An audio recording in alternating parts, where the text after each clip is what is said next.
The House will be in order. The chair lays before the House a communication from the Speaker. The Speaker's Rooms, Washington, D.C., December 2nd, 2022.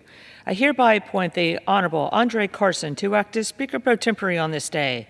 Signed, Nancy Pelosi, Speaker of the House of Representatives.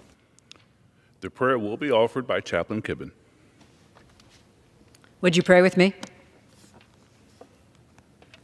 O Lord, you see and know all things. Strive as we may to gain knowledge and insight, there's only so much that we are able to see, and even more that we do not know, because you have not yet revealed it to us. Grant us the grace to see you clearly, that in seeing you we would know you, and in knowing you we would find faith in the eternal and gracious plan we cannot yet see. Then may we fix our eyes on you, from whence comes our help. Show us that you who made heaven and earth watch over us this day. You are our shade at our right hand, that the harshness of the day will not harm us. You are our guardian in the night, ensuring that no evil will draw near to us.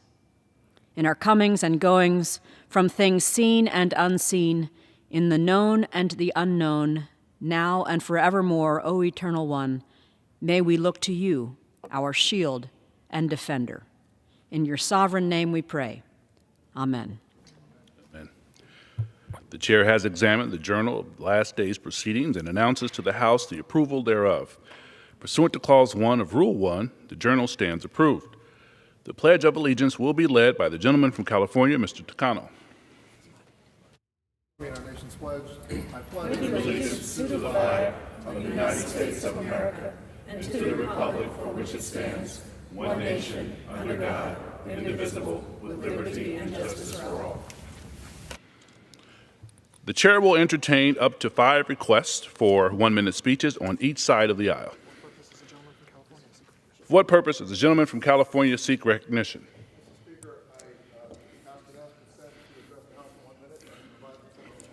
Without objection, the gentleman is recognized for 1 minute. Mr. Speaker, I rise today to honor Riverside Community College District Trustee Tracy Vacker for her esteemed service to public education throughout California's 41st Congressional District. Trustee Vacker embodies steadfast commitment to Riverside Community College students, helping them realize and achieve the American dream through education. Tracy is the immediate past president of the RCCD board and was elected by her out-of-district peers to serve on the California Community College Trustees Board, a massive indication of her leadership. With over 2 decades working in the Moreno Valley Unified School District and in my colleague Pete Aguilar's neighboring district with Fontana Unified School District, Tracy's dedication to students spans the Inland Empire. Tracy deeply understands the critical role of that our community colleges play in creating workforce training opportunities to expand middle-class families' pathway toward college degrees. With her unparalleled passion for service, Tracy is an exemplary role model for Inland Empire students. She will be missed on the board, and I wish her best of luck on her next journey. Thank you, and I yield back. For what purpose does the gentleman from Illinois seek recognition?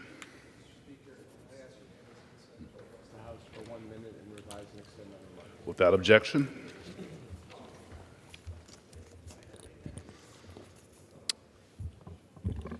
Mr. Speaker, today I rise on the House floor to congratulate the men's national soccer team on their win this past week against Iran at the FIFA World Cup in Qatar. After missing out on the 2018 World Cup, the United States returned this year for the first time in 8 years.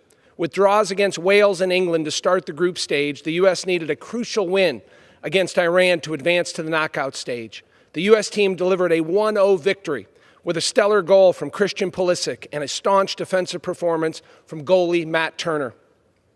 I know I join my colleagues here in the U.S. House of Representatives and fans across the country in congratulating the men's national soccer team. Throughout the World Cup, the team has shown class, respect, grit, and patriotism, inspiring a new generation of fans and youth across the country. Coach Greg Berhalter and the entire team have made our country so proud. I look forward to cheering them on tomorrow as they face the Netherlands. Go USA, beat the Dutch.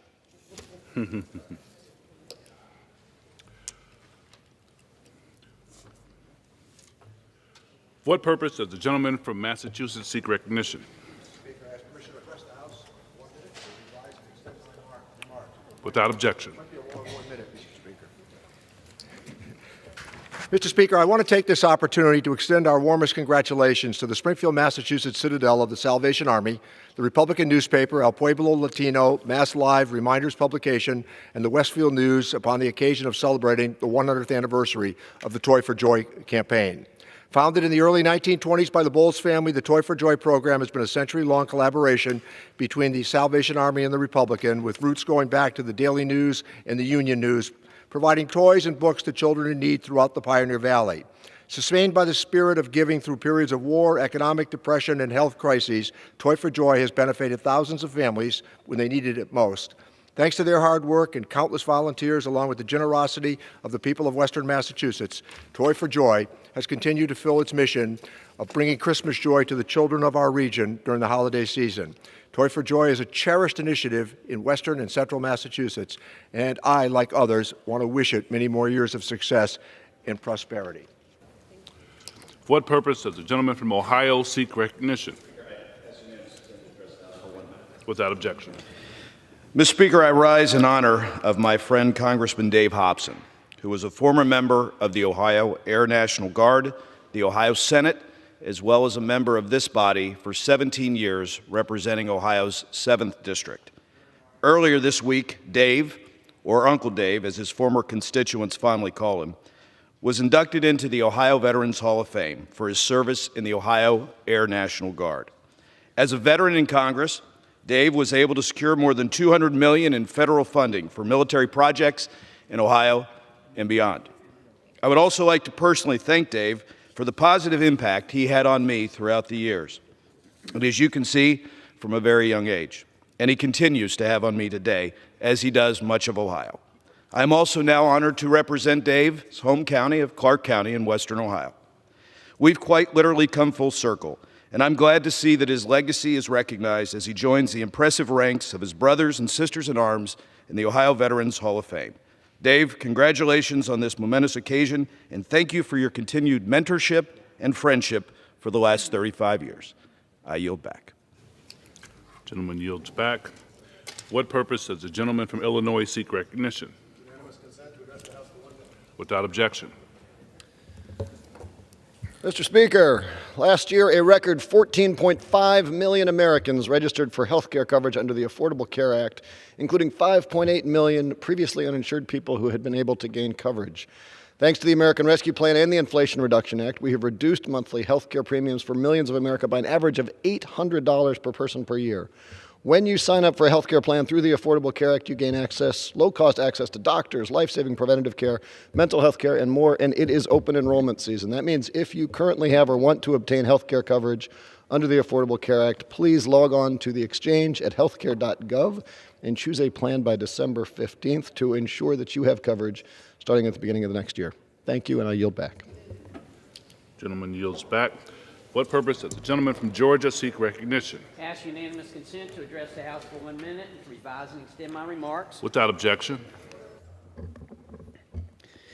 Mr. Speaker, I rise today to congratulate Savannah restaurant owner Mary Githens for her placement in Georgia Trend's annual 40 Under 40 list.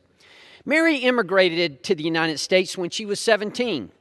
And one of the first objects of her homesickness was the lack of authentic food from her native Peru. She took to Georgia Southern University's Armstrong campus and enrolled in entrepreneurial courses, dead set on fixing Savannah's apparent lack of Peruvian cuisine herself. Just a year after she graduated, she put those entrepreneurial skills to use and opened the first Latin Chicks location in the Oglethorpe Mall food court in 2009. The restaurant was a huge success and quickly expanded to a second location. Today, Mary is the owner and operator of 3 restaurant enterprises, Meant to Me Majotis, which offers Latin-inspired cocktails, The Apparition, a bar and speakeasy, and of course, Latin Chicks, the venture that started it all. Mary's story exemplifies perfectly what the American dream is about. No matter who you are or where you came from, you can achieve great things with a bold vision and the ambition to achieve it. I want to commend Mary for her hard-earned success and Georgia Trends for recognizing her accomplishments. Thank you, Madam Speaker, and I yield back. For what purpose does the gentlelady from Texas seek recognition? Without objection.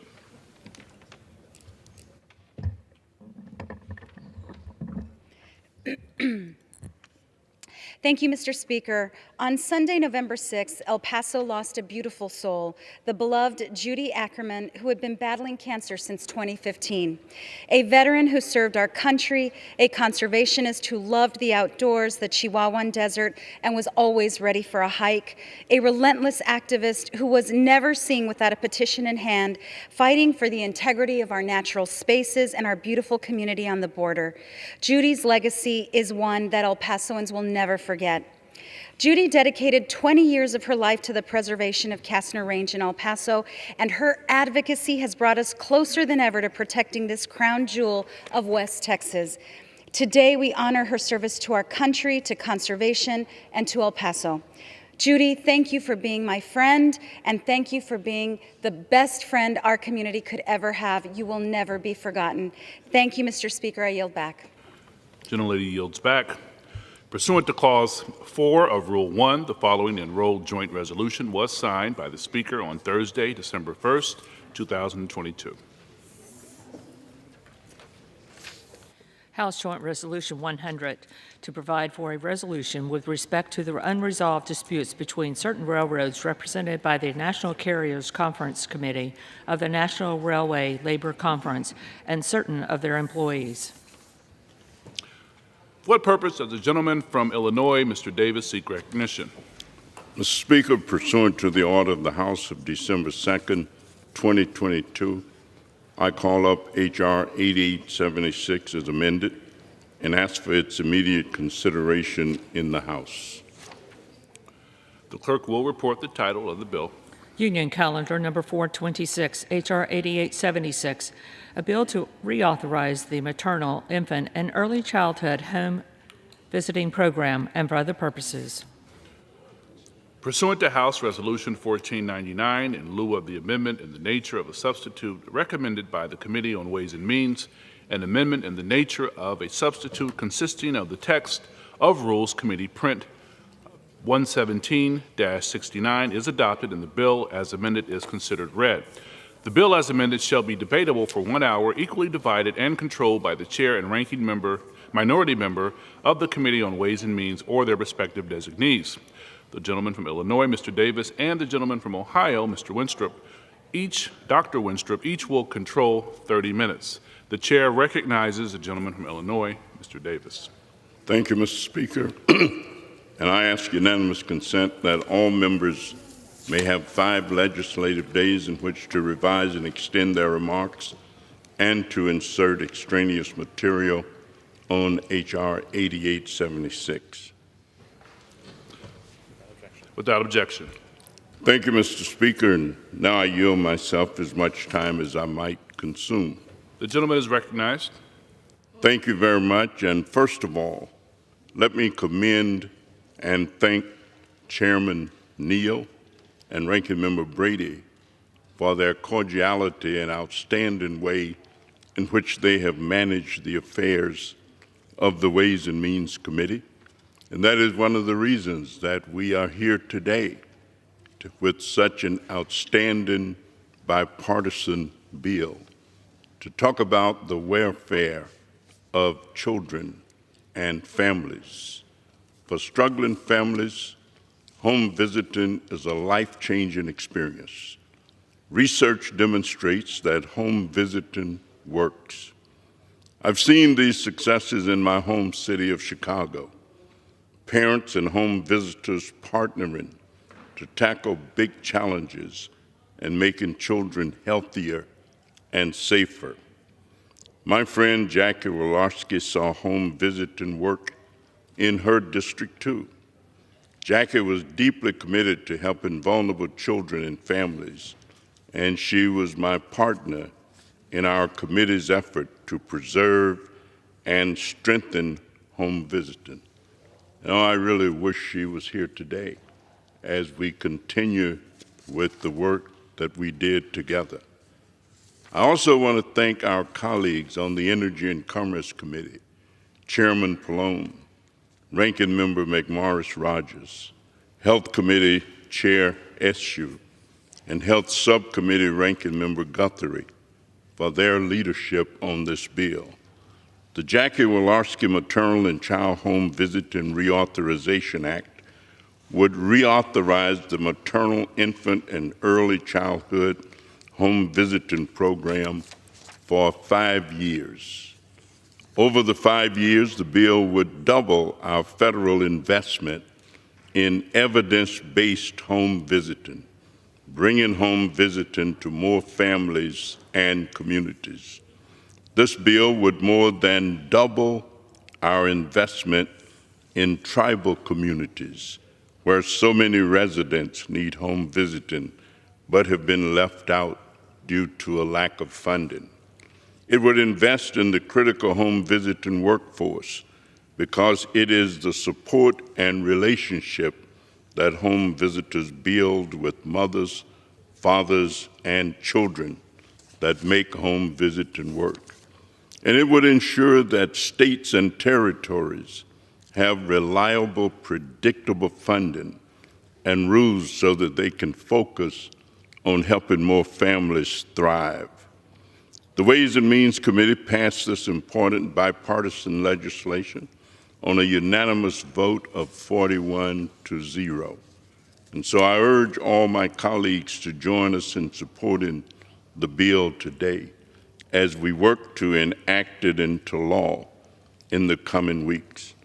I also want to thank my colleagues at the Ways and Means and Energy and Commerce Committees for their input and support on the introduced bill.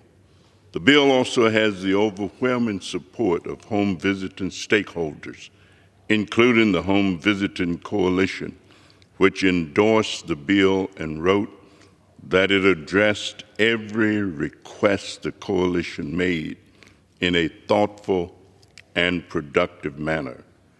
We have an opportunity to make a real difference for children and families across America. And so I urge all of my colleagues to vote yes and then work with us to enact the bill this year, and I reserve the balance of my time. The gentleman reserves. The gentleman from Ohio is recognized. Well, thank you very much. Thank you, Mr. Chairman. Chairman Davis, I appreciate your work in bringing H.R. 8876, the Jackie Walorski Maternal and Child Home Visiting Reauthorization Act of 2022, through our committee, and I'm proud to support this effective legislation named in honor of our dear friend, Representative Jackie Walorski. Jackie had a servant's heart, and we shared not only a strong friendship, but a passion for creating opportunities to help others beyond just one day with life-changing measures and positive outcomes. In this case, those that are served are mothers and their new children, those that otherwise have many obstacles that can often lead to costly and negative health outcomes. Jackie worked tirelessly and passionately on this program with Dr. Davis. The Maternal, Infant, and Early Childhood Home Visiting Program is a program that is successful, and the data supports that. And what does success look like? A healthy mother with a caring support system, delivering and raising a healthy new child that is ready to grow, learn, and thrive. Earlier this year, I visited Every Child Succeeds, a Cincinnati nonprofit that helps support mothers and young children. During the roundtable discussion with local moms and home visitors, I heard firsthand how the Maternal, Infant, and Early Childhood Home Visiting Program, McV as we call it, we heard how it is working. I also heard kids being loud and laughing, and I thought to myself, that's the sound of happy, healthy children.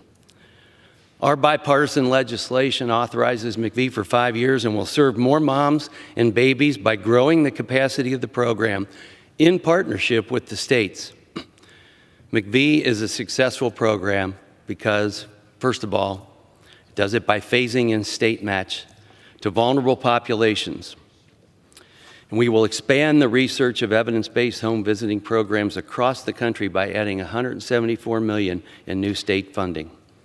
Second, we target funds to families in poverty by directing 3/4 of additional McVie funding based on the number of children under 5 in poverty in each state. And third, the bill improves outcomes reporting so more people will have visibility and access to the good work being done by home visitors. HHS will also be required to implement a state outcome dashboard, so we have more transparency on program performance measures and clinical indicators to show actual impact on families. And lastly, we apply lessons learned from the pandemic and allow virtual visits to continue on a limited basis while maintaining McVie's commitment to in-person visits and high evidence standards. As a physician, I'm very familiar with the evidence-based benefits of in-home support for both new parents and children. And I'm glad we're able to find common ground to provide stability for the program and the vulnerable families that the program serves. This program helps maternal and child health, family safety and stability, and readiness for school. People said to me on my visit, "I don't think my child would be healthy without this program," but home visiting made all the difference for us. That's proof this program really works. I also want to take a moment to celebrate and honor my good friend and battle buddy, Jackie Walorski. I'm honored to continue her work here today. I can't think of a better way to honor her than seeing this bill through. She was a devoted public servant and cared deeply about this issue. Today, this morning, another dear friend of mine is unexpectedly being laid to rest. Another physician that believed in this program. Dr. Odell Owens, a well-known and loved healthcare hero in Cincinnati, Ohio, a man for others, a true public servant, my hero and mentor. Dr. Owens, as an OBGYN, brought the gift of life to so many, specializing in caring for expecting mothers that faced many challenges, always concerned about the health and well-being of the mothers that he cared for, as well as the babies he would bring into the world. Dr. Owens' services to the community extended well beyond the delivery room and into education, public health, and even served as coroner. Dr. Owens loved the McVie program and the long-term evidence-based positive effects that the program has had on so many lives and families. I can say with confidence that Dr. Owens and Jackie Walorski would strongly urge the reauthorization of this bill. With that, I'd like to thank again Chairman Davis and the late ranking member and dear friend, Congressman Walorski, for spearheading this issue and their work in the subcommittee. I urge my colleagues to support this legislation, and I reserve the balance of my time. Gentleman reserves. The gentleman from Illinois is recognized. Thank you, Mr. Speaker. And now it's my delight to yield 2 minutes to the outstanding gentlelady from California, Congresswoman Judy Chu. Gentlelady is recognized for 2 minutes. It was such an honor to work closely with the late Representative Jackie Walorski. I was consistently struck by her dedication to her district and deep desire to find ways to make our healthcare system work for everyone. On the Ways and Means Committee in particular, she and I worked together to co-lead bills on breast cancer equity and on medical nutrition therapy for those in the Medicare program with eating disorders. I also had the pleasure of co-chairing the Integrative Health and Wellness Caucus with her to help educate members of Congress on the various ways that integrative health can help support our traditional medical system and lead to improved care for patients. So I'm thrilled that we are honoring her legacy with today's bill, which reauthorizes the Maternal, Infant, and Early Childhood Home Visiting Program, or MCVI. This bill also increases for the first time in a decade federal investments into the program. Home visiting for pregnant women and families with young children have a proven record of improving outcomes for children's health, well-being, and readiness for school. But currently, Less than 5% of eligible families each year have access to the program, including in my own district in Los Angeles County. An estimated 37,000 families were served through evidence-based home visiting models in 2021 alone, but 750,000 more families were eligible for services during this same time, but could not receive them. In addition, recruitment and retention of home visitors are key challenges to adequately serving families. Low wages and poor benefits for the field is a main driver of these challenges, and additional funding is needed to address these workforce challenges and provide competitive wages to these vital providers. That is why I'm so excited about the investments in this bill, which will help increase capacity to serve those in need. I urge my colleagues to vote yes. From Illinois reserves, the gentleman from Ohio is recognized. Mr. Speaker, at this time I'd like to yield 1 minute to the gentleman from Nebraska, Mr. Smith. Thank you, Dr. Winstrup, for the time, and thank you to both you and Dr. Davis for the work you've done to get this bipartisan bill to the floor. I rise in strong support of this 5-year reauthorization of the Maternal, Infant, and Early Childhood Home Visiting Program, which honors our late colleague and friend, Jackie Walorski. Jackie spent every day working in this body to improve the lives of families in Indiana and across the country, and enacting this bill, which enhances the ability of states and communities to help at-risk new parents care for and support their children, I think is a fitting tribute. I led the last McVee reauthorization 5 years ago when I chaired the Human Resources Subcommittee, and this bill actually enhances everything that McVee does right. It's a preventative program which keeps kids out of the child welfare system and saves money. It uses fact-based methods to ensure our support dollars are well spent. It asks states to provide matching funds so they have some skin in the game when utilizing this funding. And it is paid for within our committee's jurisdiction without raising taxes. McVee is a model for how our safety net should work, and I strongly support this bill. I yield back. Gentleman from Ohio reserves, the gentleman from Illinois is recognized. Thank you, Mr. Speaker, and it's now my pleasure to yield 2 minutes to the fierce defender of poor and disadvantaged people, the gentlewoman from Wisconsin, Representative Gwen Moore. Thank you so much for yielding to me, Mr. Chairman. I rise to provide enthusiastic support of this bipartisan bill to reauthorize the Maternal, Infant, and Early Childhood Home Visiting Program, now to be named after our late marvelous colleague, Ms. Jackie Walorski. This strong reauthorization for 5 years would provide additional funding. It would double the tribal home visiting set aside to respond to the needs of tribal communities for home visiting and address workforce shortages, among other things. Now, home visiting is not just some feel-good policy. As my colleagues on both sides have indicated, it has been repeatedly evaluated and consistently proven to provide and improve outcomes for families and children. And we have good data that shows that it works. Importantly, we have families that are stronger because they have gotten the help that they needed when they needed it.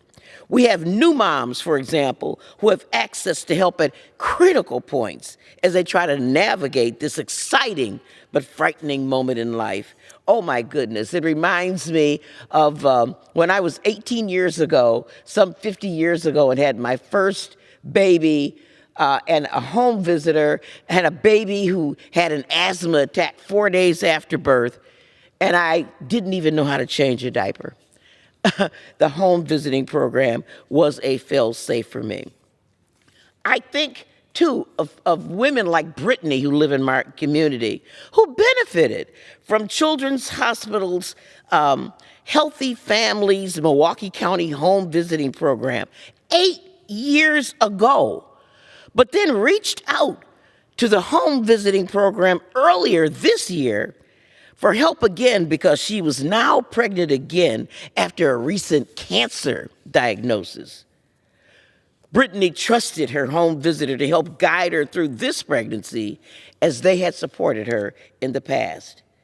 They were able to set up home visits, taught and helped Brittany advocate for her own health care for herself as well as her unborn child, and supported the entire family. And when they asked Brittany what was the most valuable thing that she got from the program, other than, of course, all of the plethora of help, one of the things that struck me was that her home visitor helped her to learn to trust her own instincts, something that you gotta have if you're a mom. Thank you, Mr. Chairman, and I yield back to you, sir. Gentlelady yields. Gentleman reserves. The gentleman from Ohio is recognized. Mr. Speaker, I yield 2 minutes to the gentleman from Illinois, Mr. LaHood. Gentleman's recognized. Thank you, Mr. Speaker, and I want to thank Dr. Winstrup and Mr. Davis for shepherding through this legislation. I rise in strong support of H.R. 8876, the Jackie Walorski Maternal and Child Home Visiting Reauthorization Act of 2022. The McVee program has over 2,700 participants and has conducted over 17,000 home visits in my home state of Illinois, including in the Peoria and McLean counties and throughout my district. I understand how important it is to support families, women, and children with evidence-based services to mitigate maternal and infant mortality risk factors and improve overall health outcomes, particularly in rural and underserved communities.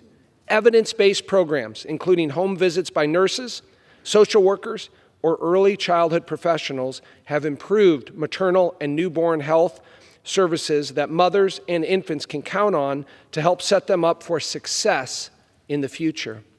I also want to acknowledge and take a moment to recognize Congresswoman Jackie Walorski, the former ranking member of the Worker and Family Support Subcommittee.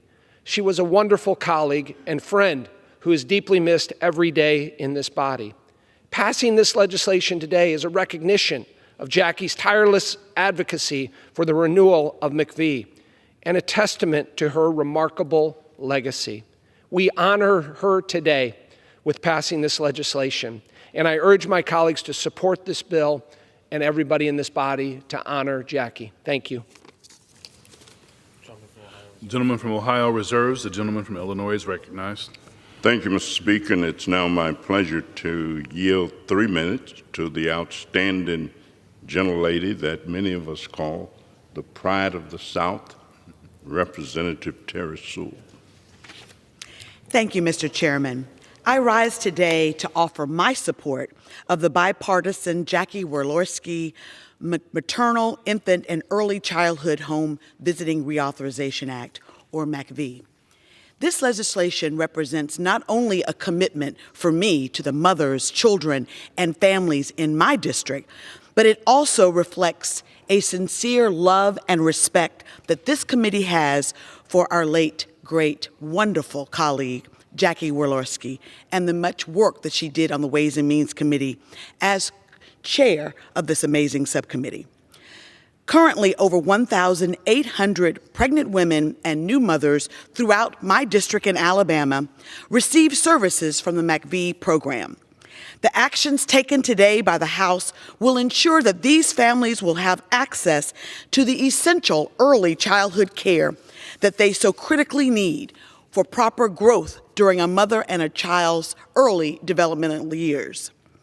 Increased access to home visitation services, including postnatal care and screening for postpartum depression, will guarantee that women, especially those women of color in my district, can continue to have regular access to medical professionals, thus giving them the opportunity to have the highest care offered. Specifically, in my district, the women, children, and families of Dallas County, Lowndes County, Montgomery, Perry, and Wilcox counties are poised to benefit from this reauthorization. I ask my colleagues to join me in supporting this. What a wonderful tribute to an amazing public servant. It was an honor not only to work with her, but to call her my friend.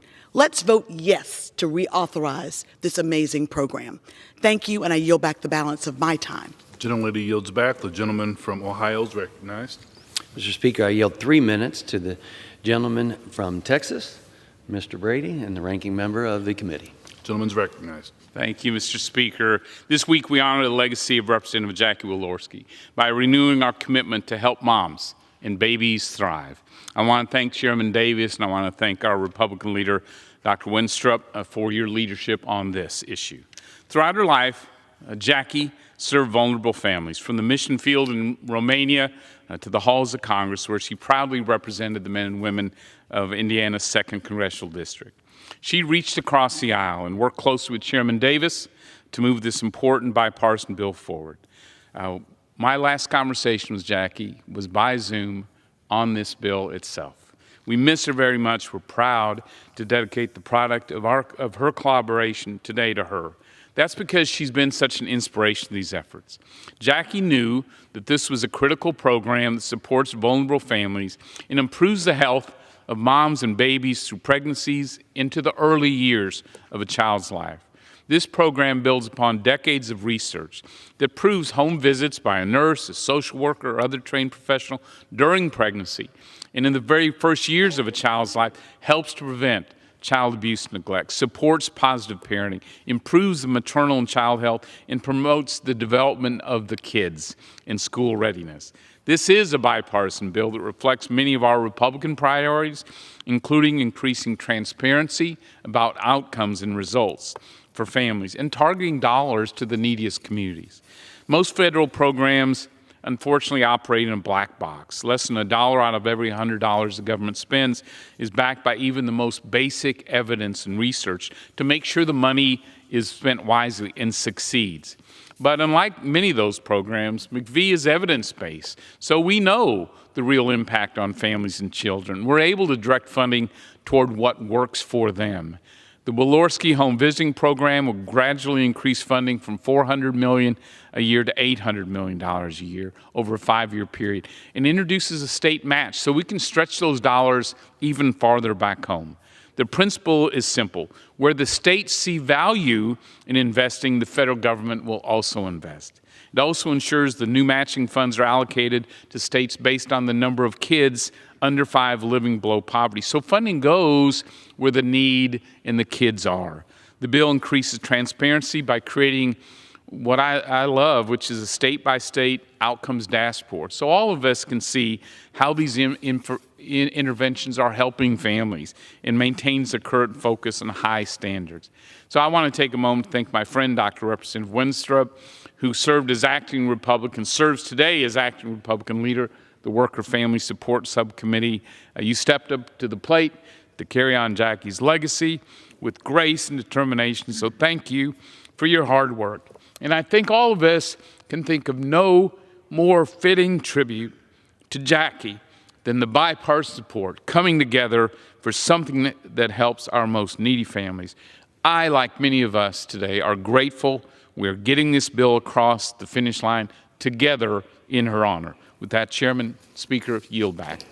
Gentleman yields back. Gentleman from Ohio reserves. The gentleman from Illinois is recognized. Thank you, Mr. Speaker. I have no further requests for time, so I reserve.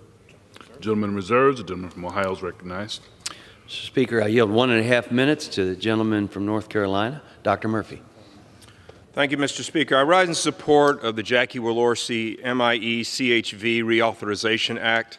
Maternal, infant, and childhood home visit programs support pregnant women and their young children with evidence-based approaches that improve maternal and child health outcomes for the most vulnerable.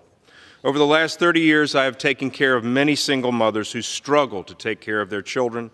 Sadly, the problem is only getting worse with the explosion of fatherlessness in this country. This is a program we all wish didn't need to exist, but we are all very glad that it does. This is actually when the government gets it right.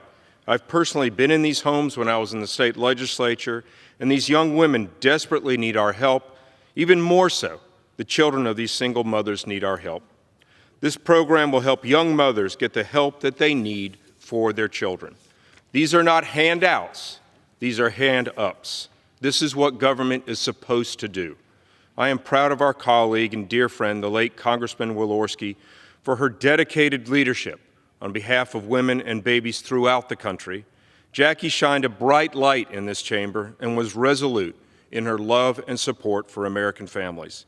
This bill cements her legacy and will improve the lives of millions of Americans for generations to come. I am honored to support this legislation and urge all of my colleagues to vote for the Reauthorization Act in honor of Jackie Walorski. Thank you, and I yield back. The gentleman yields back. The gentleman from Ohio reserves. The gentleman from Illinois is recognized. Mr. Speaker, I continue to reserve. The gentleman reserves. The gentleman from Ohio is recognized. Mr. Speaker, I yield 3 minutes to the gentleman from Pennsylvania. The gentleman is recognized. The gentleman from Georgia, Dr. Ferguson. Thank you, Mr. Speaker. I'm honored today to stand here to honor our dear friend Jackie Walorski and her tireless efforts on this piece of legislation, the Jackie Walorski Maternal and Child Home Visiting Reauthorization Act of 2022. And this legislation is important because it really does provide needed services to our most vulnerable. And just in the state of Georgia, this program produced over 20,000 home visits and really had an impact on families with with early development, mental health, substance abuse, but there are a lot of other things that some incredible nurses did. And this program is being reauthorized with some much needed reforms in it. There's going to be stability in the program. And Jackie fought hard to make sure that this program was based in evidence, so the dollars will go where it works. And so I'm honored to be here today to support this legislation, but more importantly, I'm here to honor our dear friend Jackie Walorski. Yield back. The gentleman from Ohio reserves. The gentleman from Illinois is recognized. Speaker, I continue to reserve. Gentleman reserves. The gentleman from Ohio is recognized. Mr. Speaker, I yield 1 minute to the gentleman from Georgia, Mr. Carter. I thank the gentleman for yielding. Mr. Speaker, I rise today to express my support for H.R. 8876, the Jackie Walorski Maternal and Child Home Visiting Reauthorization Act of 2022. This bill is a critical piece of legislation that will help mothers and children at every stage of life. The Maternal, Infant, and Early Childhood Home Visiting Program reaches new parents and their children from before birth through kindergarten with in-home support. In meeting with families in the program, I've seen firsthand how effective this program is at improving maternal and child health, family safety and stability, child development, and readiness for school. In my home state of Georgia, we have the highest rate of maternal mortality in the United States. I've worked on this issue since I was a member of the Georgia State Legislature, and it still baffles me why Georgia has the highest rate. But by passing this bill, not only are we addressing maternal and newborn health, we're also furthering Representative Walorski's legacy, who dedicated her life to helping others. I can think of no better tribute to our dear friend who departed us far too soon. For these reasons, I look forward to supporting this bill, and I encourage my colleagues to do the same. Thank you, Mr. Speaker. The gentleman from Ohio reserves. The gentleman from Illinois is recognized. Speaker, I continue to reserve. The gentleman reserves. The gentleman from Ohio is recognized. Mr. Speaker, I yield 3 minutes to the gentleman from Pennsylvania, my friend Mr. Kelly. Thank you, Dr. Wenstrup. Dr. Davis, thank you. So I'm standing beside this picture of Jackie Walorski, and anybody that ever knew Jackie knew this is the way she always looked. And this bill today that we're talking about reveals who she really was and still is. She's born August 17th, 1963. She passed on August the 3rd, 2022. 59 years on earth. 59 years of a servant's life.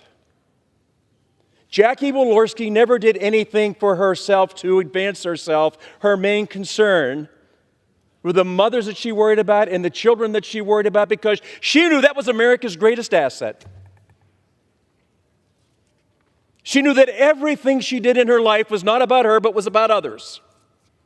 She brought such a new concept to the floor, the People's House, to not only transform it in legislation, but to change people's hearts.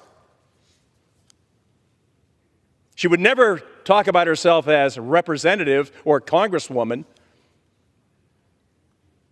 She was always here for others, not for herself.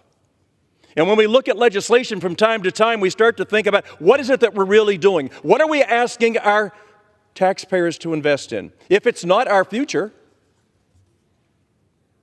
then why are we here? The most important asset for Jackie Walorski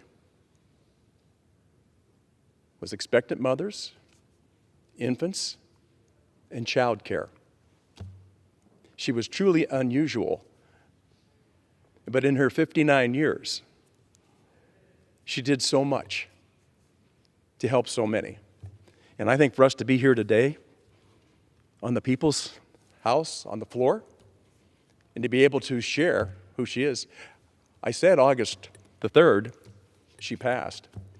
The only difference is Jackie's not here in person, but she's looking down from her spot in heaven and smiling the way she's smiling in this picture, because that is the essence of who Jackie Walorski was. We all loved her, we all miss her, and we know we'll never replace her, but we sure thank God for giving her to us for 59 years. Dr. Winstrup, thank you so much. Dr. Davis, thank you so much for bringing this forward. And I cannot believe anything other than a complete yes from every single member of the House on this. Thank you, and I yield back. The gentleman from Ohio reserves. The gentleman from Illinois is recognized. Speaker, I reserve. Gentleman reserves. The gentleman from Ohio is recognized. Mr. Speaker, I yield 1 minute to my neighbor, the gentlelady from West Virginia, Mrs. Miller. Thank you, Mr. Speaker. Today, I rise also in support of the Jackie Walorski Maternal and Child Home Visiting Act of 2022. Programs like these are essential, and they deliver meaningful results that strengthen our families and our communities. In West Virginia, McVie program has made over 21,159 home visits, served 1,556 families, and impacted over 1,493 children. The program supports our vulnerable pregnant women, and it comes alongside parents with young children to ensure that they all have the resources that they need to raise their children. I also, of course, want to take a moment to recognize my dear friend and colleague, Jackie Walorski, who this bill is named after. Jackie was my mentor in Congress when I first came here, and she very quickly became my friend. We shared meals together, good conversation, and her office was even directly across from mine in the same hall. It was my pleasure to serve alongside her on the Workers and Family Support Subcommittee. Her leadership and her passion for these issues are reflected in this bipartisan bill. I urge all my colleagues to vote in favor of this resolution. Thank you. I yield back. Lady yields. The gentleman from Ohio reserves. Gentleman from Illinois is recognized. I continue to reserve. Gentleman reserves. The gentleman from Ohio is recognized. Mr. Speaker, I yield 1 minute to the gentleman from Kansas, Mr. Estes. Mr. Speaker, I rise today to honor our friend and colleague, Jackie Walorski, with a cause that's near to her heart, the Maternal, Infant, and Early Childhood Home Visitation Program, also known as the McVie Program. Jackie lived a life of service, not just as a member of the House of Representatives, but as a missionary for 4 years in Romania, where, not surprisingly, she worked with a lot of children. She championed children and families in her role in the Worker and Family Support Subcommittee and always advocated for the Hoosiers she represented. In her honor today, we're going to pass this critical bipartisan legislation reauthorizing a program that's whole purpose is to ensure that mothers and children do not fall through the crack. Families will be able to be met where they are and connected to a host of support systems. Earlier this year, I visited with some early childhood supporters in Wichita, and the McVie program was something that they repeatedly told me was important for the work they do and the families that they serve. I look forward to seeing strong bipartisan support today to pass this bill, lift up children and families, and honor our friend Jackie. Thank you, and I yield back. Gentleman yields back. Gentleman from Ohio reserves. The gentleman from Illinois is recognized. I continue to reserve. Gentleman reserves. The gentleman from Ohio is recognized. Mr. Speaker, I yield 1.5 minutes to the gentlelady from Missouri, Mrs. Wagner. Without objection. I thank my dear friend, Dr. Brad Wenstrup for yielding to me. And Mr. Speaker, I rise in strong support of H.R. 8876, the Jackie Walorski Maternal and Child Home Visiting Reauthorization Act. I'd like to commend Chairman Neal, Chairman Davis, Ranking Member Brady, and all the members on Ways and Means for bringing this legislation to the floor and honoring our late colleague and my dearest friend, a selfless servant, Jackie Walorski. The McVie program is backed by decades of research that prove home visits by a nurse, social worker, or other trained professionals during pregnancy and in the first year of a child's life supports positive parenting, improves maternal and child health, and promotes child development and school readiness. This program has proven vital to families in underserved communities, especially in my home state of Missouri. Life is a beautiful and precious gift, and all babies deserve the opportunity to thrive. Women need a strong support system as they navigate the miracles and the challenges of motherhood. This legislation that embodies my dear friend, Jackie Walorski, was very close to her heart. It will give women, especially the most vulnerable, the support they need to build a happy, healthy future for their children. Right now, Jackie Walorski is shining down on this institution and on the people of Indiana's 2nd District. All our love to her dear husband, Dean, her mother, Mert, and all of those that served with her. I yield back the balance of my time. Gentlelady yields back. The gentleman from Ohio reserves. The gentleman from Illinois is recognized. Speaker, I have no further speakers, and I'm prepared to close after the gentleman from Ohio. The gentleman reserves. The gentleman from Ohio is recognized. Now, Mr. Speaker, I yield 1 minute to the gentleman from Indiana, Mr. Yakum. Gentleman is recognized. I thank the gentleman for yielding. I rise in support of H.R. 8876, the Jackie Walorski Maternal and Child Home Visiting Reauthorization Act. On behalf of Indiana's 2nd District, I'm grateful to the entire Ways and Means Committee for their work in putting together this bipartisan legislation and honoring Jackie in such a meaningful way. Jackie spent her life as a tireless advocate for hardworking Hoosiers across the 2nd District. In particular, she put a tremendous amount of time and effort towards the reauthorization of the McVie program. I urge my colleagues to support, and I yield back. Gentleman yields back. The gentleman from Ohio reserves. The gentleman from Illinois is recognized. Speaker, I continue to reserve. Gentleman reserves. The gentleman from Ohio is recognized. Mr. Speaker, I'm prepared to close. The gentleman from Ohio is recognized. I want to thank everyone involved with this really wonderful moment that we're experiencing here on the floor, not only in memory of Jackie Walorski, but in the work that she put in and how much was accomplished here, especially in a bipartisan fashion, on behalf of so many people across America that are going to benefit from this great program, the mothers and the children especially. I want to take a moment to thank Jackie's husband, Dean, who shared Jackie with us here in the House of Representatives, where she was able to do so much good work, and this being one of the very highlights of her career that spoke so much about who she was and who she is. It's a special moment for me, as I know my friend, Dr. Owens in Cincinnati, who took care of so many mothers that benefit from this program, is being laid to rest today, and he was so proud of what we were doing with this program. Well, he's with Jackie now. But we're all blessed. We're all blessed to have had so much hard work put into this across the aisle. When I thank Chairman Davis You worked tirelessly on this as well. This was definitely a dual effort. And I'm grateful for all those that have participated, to the entire committee, the Ways and Means Committee, to the subcommittee, and to all those involved. And I'm very proud that we are moving this bill forward today. And I urge this reauthorization, and I encourage all of our members to support this wonderful program. And with that, I yield back the balance of my time. Gentleman yields back. The gentleman from Illinois is recognized. Thank you, Mr. Speaker.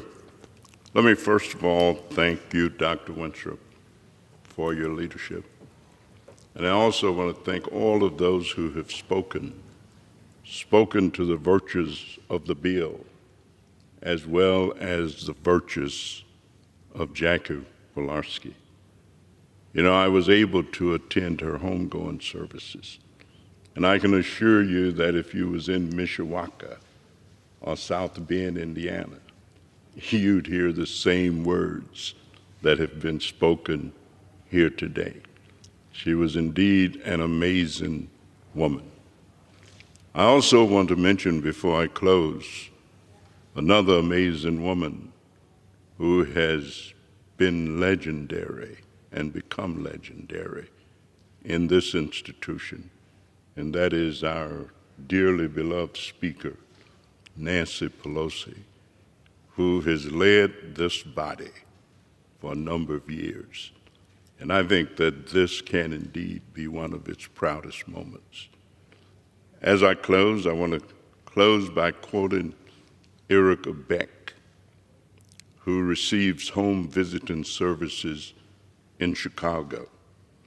And at one of the hearings we held, Ms. Beck said, and I quote, "I know that our lives are changed forever, and for the better because of Mia, our home visitor. She is helping me and Louis, my husband, help our kids succeed, and she is educating all of us." And such is the feeling that those who receive these valuable services. I also want to take this opportunity to thank all of the organizations and individuals who've joined our fight to continue and expand home visiting. And I thank the bipartisan Ways and Means staff, Staff Director Marta Miller, Taylor Downs, Cheryl Vincent, and Andrew Gratson. I also thank the tremendous nonpartisan staff that my staff and I relied upon so much throughout the process. Patrick Landers and Karen Litch at the Congressional Research Service, James Grossman at the Office of Legislative Counsel, Carolyn Uglano at the Congressional Budget Office.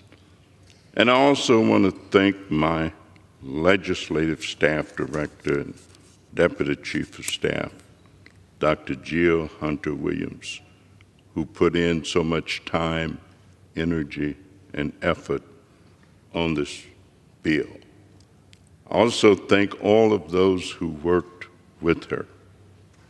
I've had some proud moments in this body, but I can tell you that there's no prouder moment that I've had than to have before us and to suggest, when we vote for this bill, for this home visiting opportunity for thousands and thousands of children and mothers and families to experience the help that they need to become everything that America has the potential of helping them to be. So again, it's an excellent piece of legislation. I urge its passage and yield back the balance of my time. Gentleman yields back. All time for debate has expired. Pursuant to House Resolution 1499, the previous question is ordered on the bill as amended. The question is on the engrossment and third reading of the bill. Those in favor say aye. Those opposed, no. The ayes have it. Third reading. H.R. 8876, a bill to reauthorize the maternal, infant, and early childhood home visiting program and for other purposes. The question is on the passage of the bill. Those in favor say aye. Those opposed, no. The ayes have it. The bill. Mr. Speaker, Purpose does the gentleman from Ohio seek recognition? I'd like to request a recorded vote.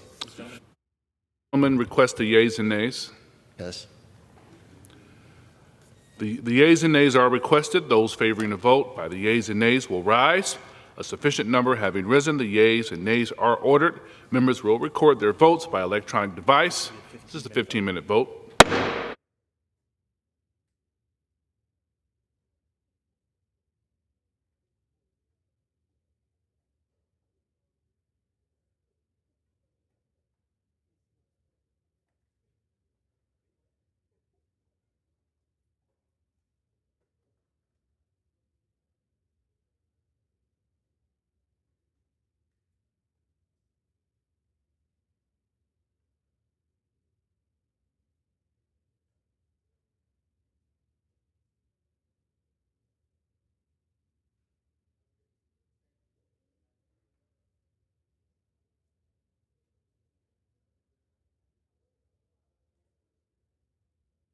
What purpose does the gentleman from Florida seek recognition? Thank you, Mr. Speaker. As the member designated by Mr. Diaz-Balart, I inform the House that Mr. Diaz-Balart will vote yea on H.R. 8876.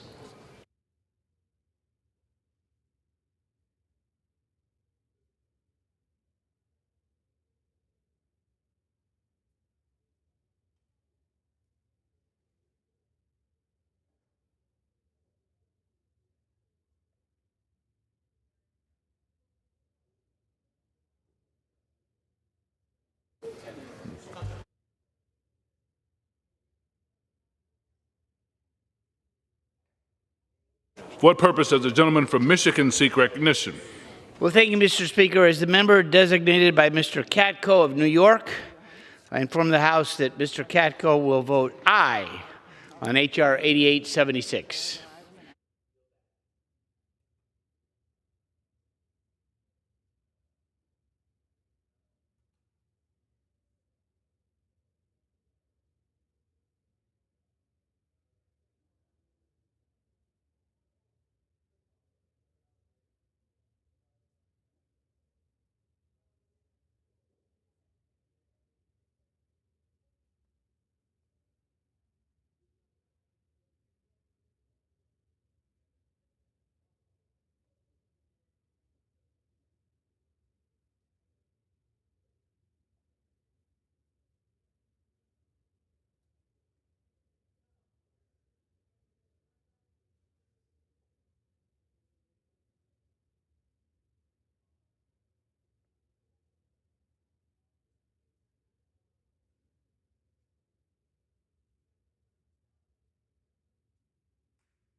What purpose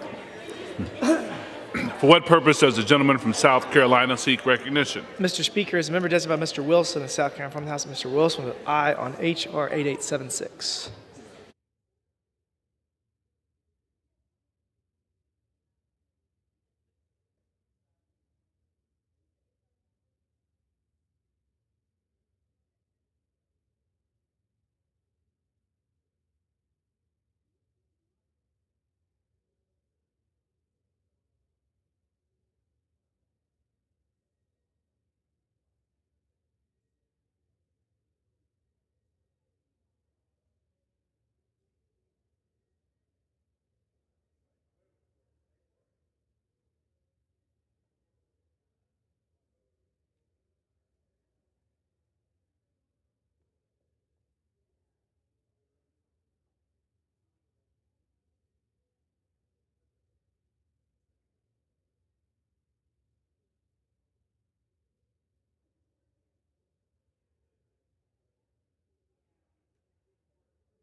For what purpose does the gentleman from Colorado seek recognition? Mr. Speaker, as the member designated by Ms. Porter and Ms. Presley, I inform the House and the distinguished speaker from the great state of Indiana that those two members will vote yes on H.R. 8876.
purpose does the gentleman from California seek recognition?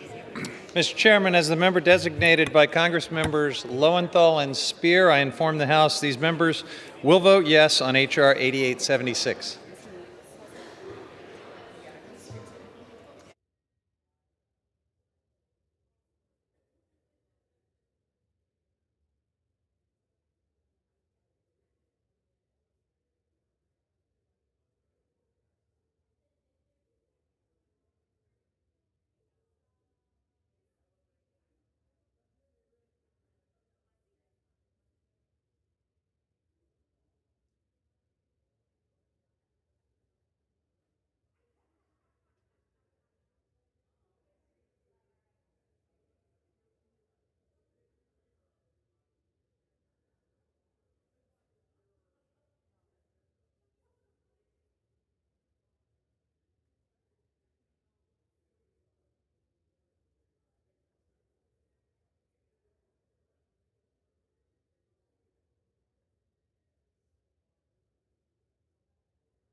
What purpose does the gentleman from New York seek recognition? Mr. Speaker, as the member designated by Mr. Jacobs of New York, I inform the House Mr. Jacobs will vote yea on H.R. 8876.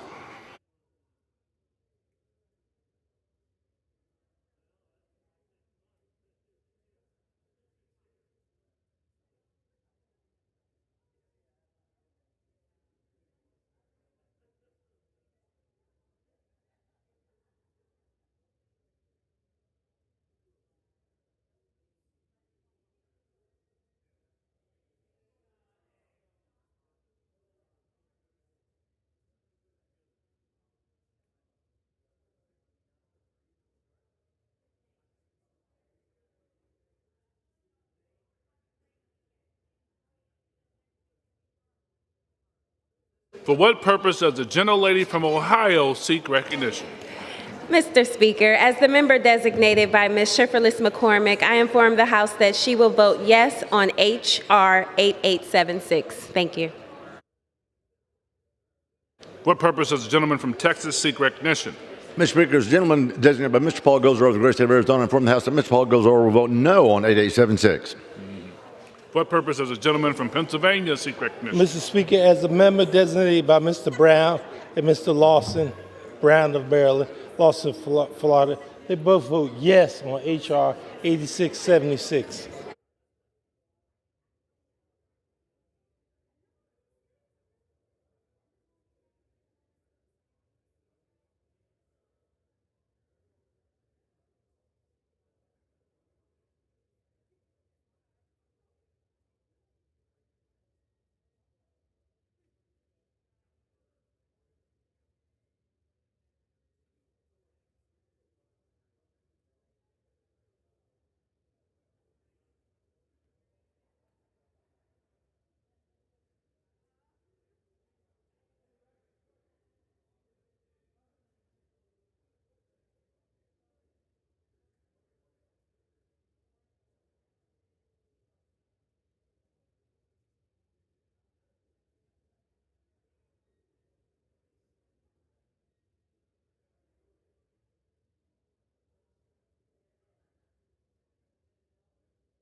What purpose does the gentleman from California seek recognition?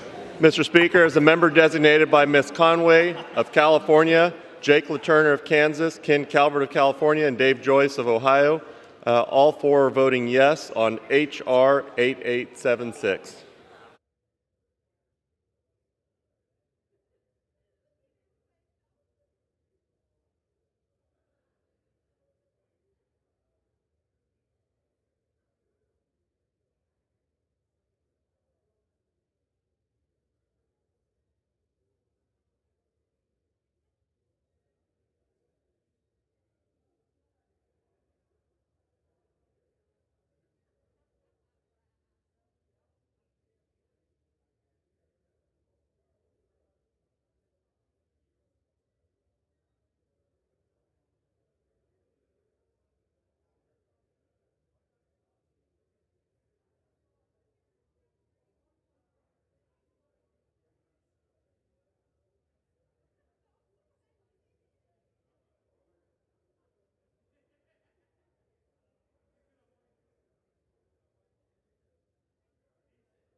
What purpose does the gentleman from Alabama seek recognition? Mr. Speaker, as a member designated by Mr. Brooks of Alabama, I inform the House that Mr. Brooks will vote no on H.R. 8876.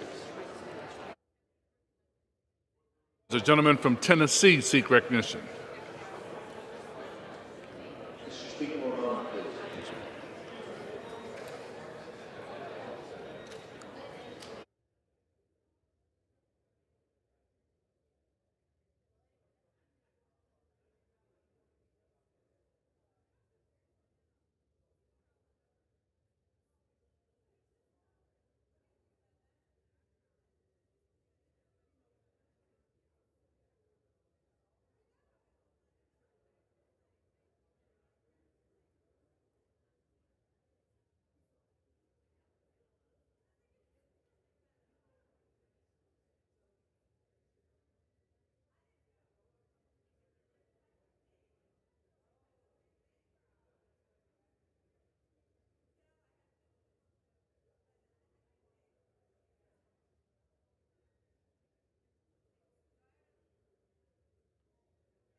What purpose does the gentleman from Tennessee seek recognition? Thank you, Mr. Speaker. Mr. Speaker, as the member designated by Mr. Loudermilk of Georgia, Mr. Long of Missouri, and Mr. Palazzo of Mississippi, I inform the House that all three members will vote yea on H.R. 8876. Thank you. What purpose does the gentleman from Texas seek recognition? Mr. Speaker, as the member designated by Ms. Strickland, I inform the House that Ms. Strickland will vote yes on H.R. 8876.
For what purpose does the gentleman from New Jersey seek recognition?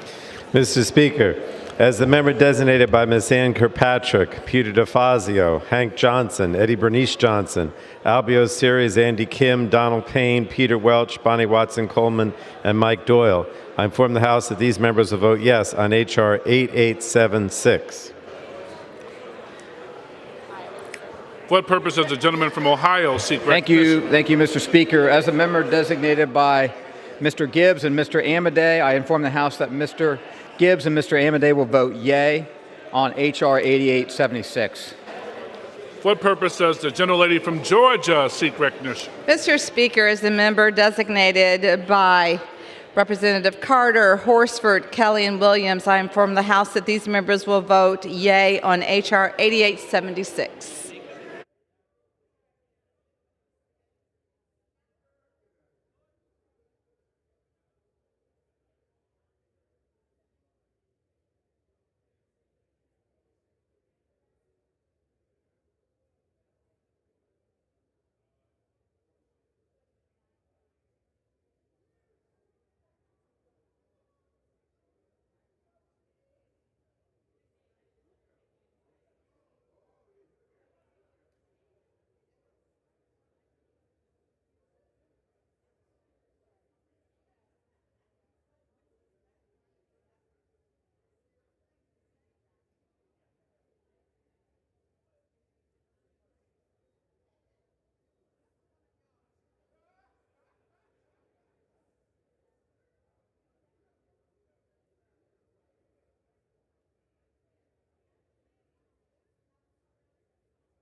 For what purpose does the gentleman from Arizona seek recognition? As the member designated by Mr. O'Halloran and Mr. Gallego, I inform the House that these members will vote yes on H.R. 8876.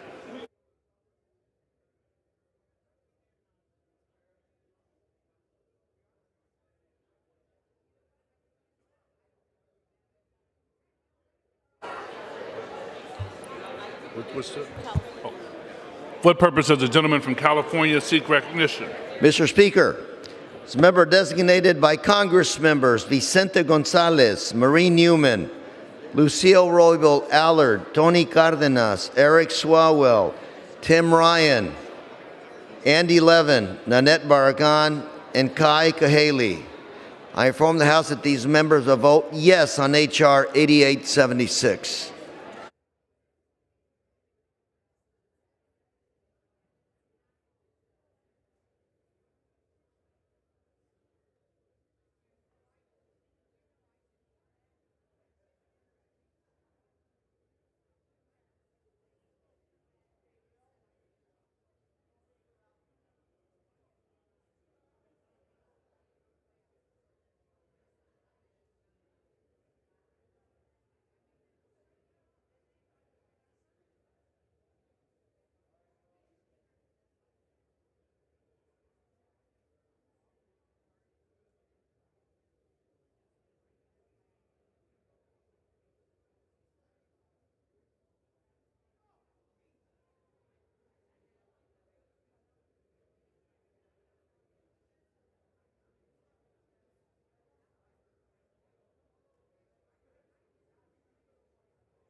What purpose does the gentleman from New Hampshire seek recognition? Mr. Speaker, as the member designated by Mr. Maloney of New York and Mr. Khanna of California, I inform the House that these members will vote yes on H.R. 8876.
For what purpose does the gentlelady from Pennsylvania seek recognition?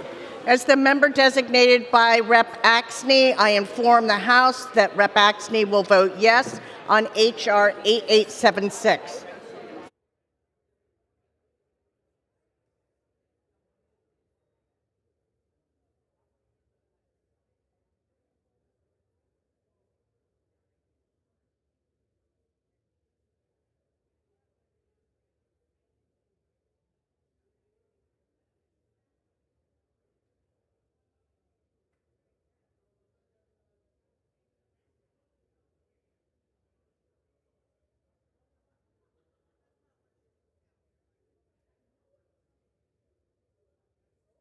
What purpose does the gentleman from New York seek recognition?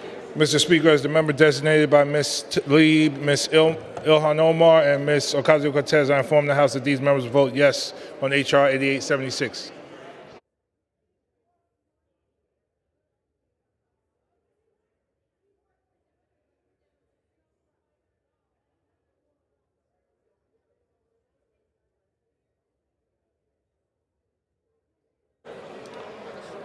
For what purpose does the gentlelady from Michigan seek recognition?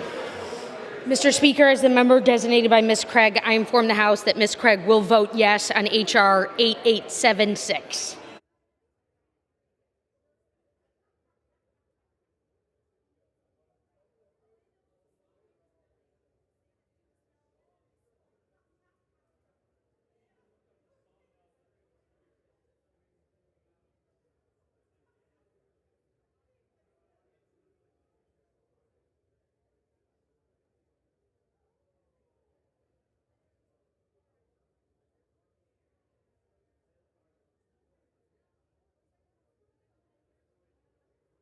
For what purpose does the gentleman from Idaho seek recognition? Mr. Speaker, as a member designated by Mr. Mike Simpson of the state of Idaho, I inform the House that Mr. Simpson will vote yes on H.R. 8876.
For what purpose does the gentleman from Florida seek recognition?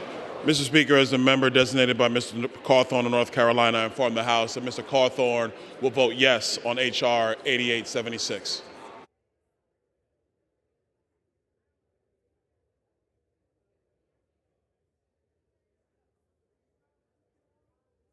For what purpose does the gentlelady from Texas seek recognition? As the member designated by Mr. Vesey of Texas, I inform the House that Mr. Vesey will vote yes on H.R. 8876. For what purpose does the gentleman from Utah seek recognition? Mr. Speaker, as member designated by Misters Owens and Curtis from Utah, I inform the House that Misters Owens and Curtis will vote yea on H.R. 8876. For what purpose does the gentlelady from Texas seek recognition? Mr. Speaker, as the member designated by Ms. Ming, I inform the House that she will vote yes on H.R. 8876. For what purpose does the gentlelady from Florida seek recognition? Mr. Speaker, as the member designated by Ms. Demings of Florida, I inform the House that Ms. Demings will vote yes on H.R. 8876.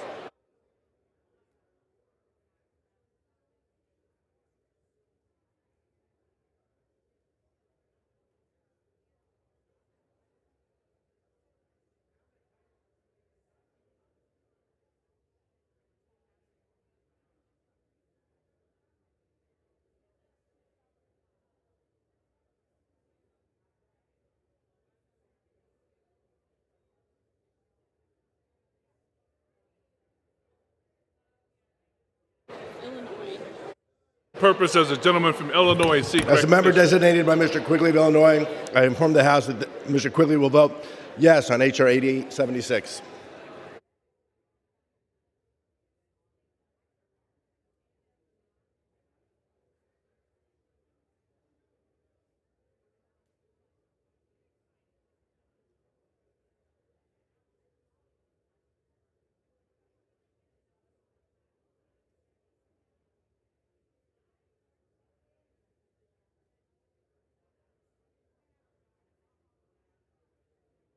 What purpose does the gentlelady from Iowa seek recognition?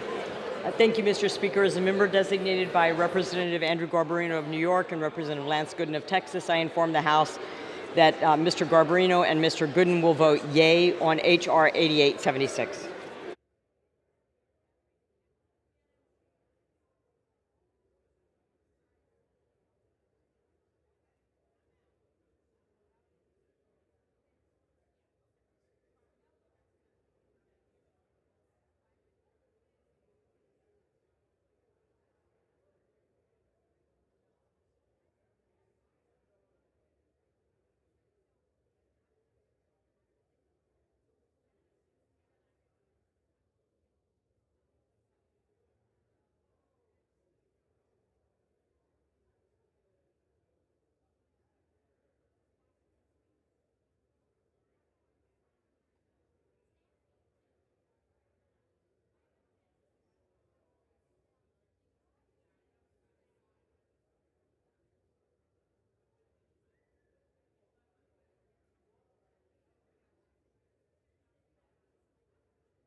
What purpose does the gentleman from Virginia seek recognition? Mr. Speaker, as member designated by Mr. Rush, Mr. DeSaulnier, Mr. Liu, Mr. Butterfield, and Mr. Kind. I inform the House that these 5 members will all vote yes on H.R. 8876.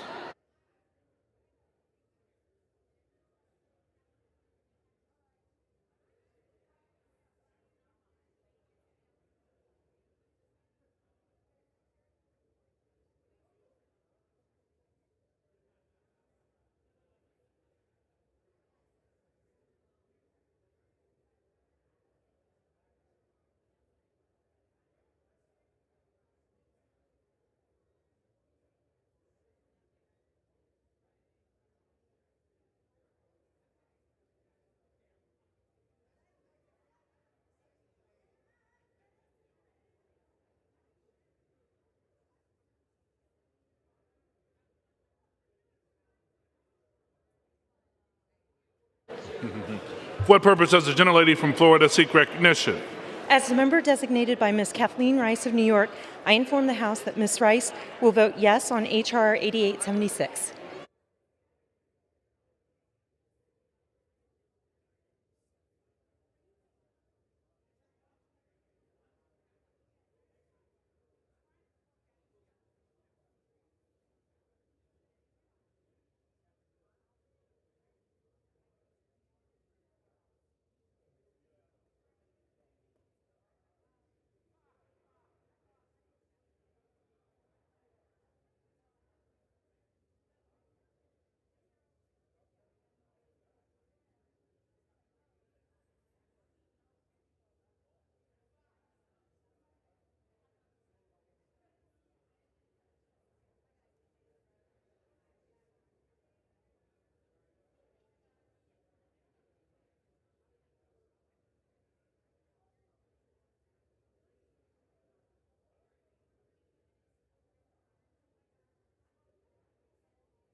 For what purpose does the gentleman from New Jersey seek recognition? Thank you, Mr. Speaker. As the member designated by Mr. Rushenthaler of Pennsylvania, I inform the House that Mr. Rushenthaler will vote yes on H.R. 8876.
For what purpose does the gentleman from Rhode Island seek recognition? Mr. Speaker, as a member designated by Ms. Bass of California, I inform the House that Ms. Bass will vote yes on H.R. 8876.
On this vote, the yeas are 390, the nays are 26. The bill is passed. Without objection, a motion to reconsider is laid on the table.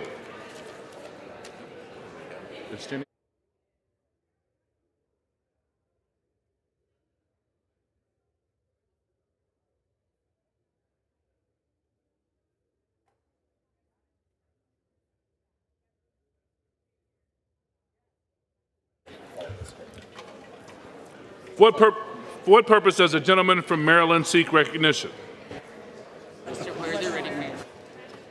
Mr. Speaker. Mr. Speaker. They recognized you already. Oh, did they? I'm sorry. Mr. Speaker.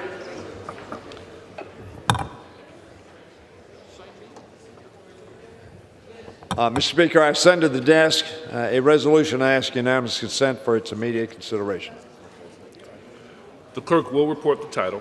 House Resolution 1507, resolution providing for the printing of a revised edition of the Rules and Manual of the House of Representatives for the 118th Congress. Without objection, the resolution is agreed to and the motion to reconsider is laid on the table.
The House will be in order.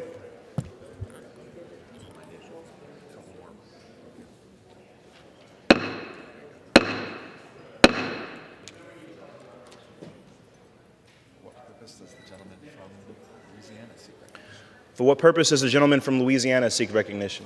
Mr. Speaker, I ask unanimous consent to speak out of order for the purpose of inquiring to the House Majority Leader the schedule for next week. Without objection.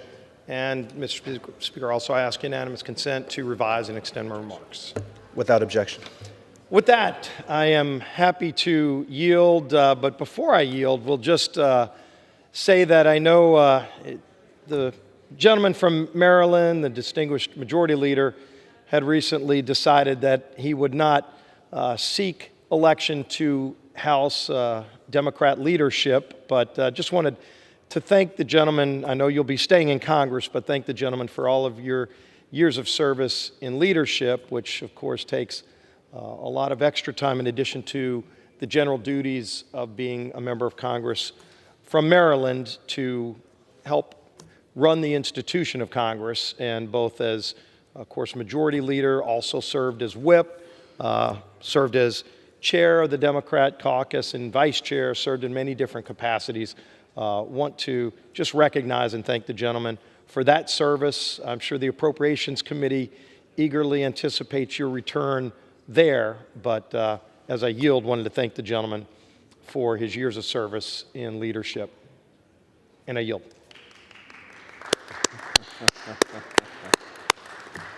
Will the gentleman yield? And I yield. I thank the gentleman for yielding, and of course, thank him for his remarks.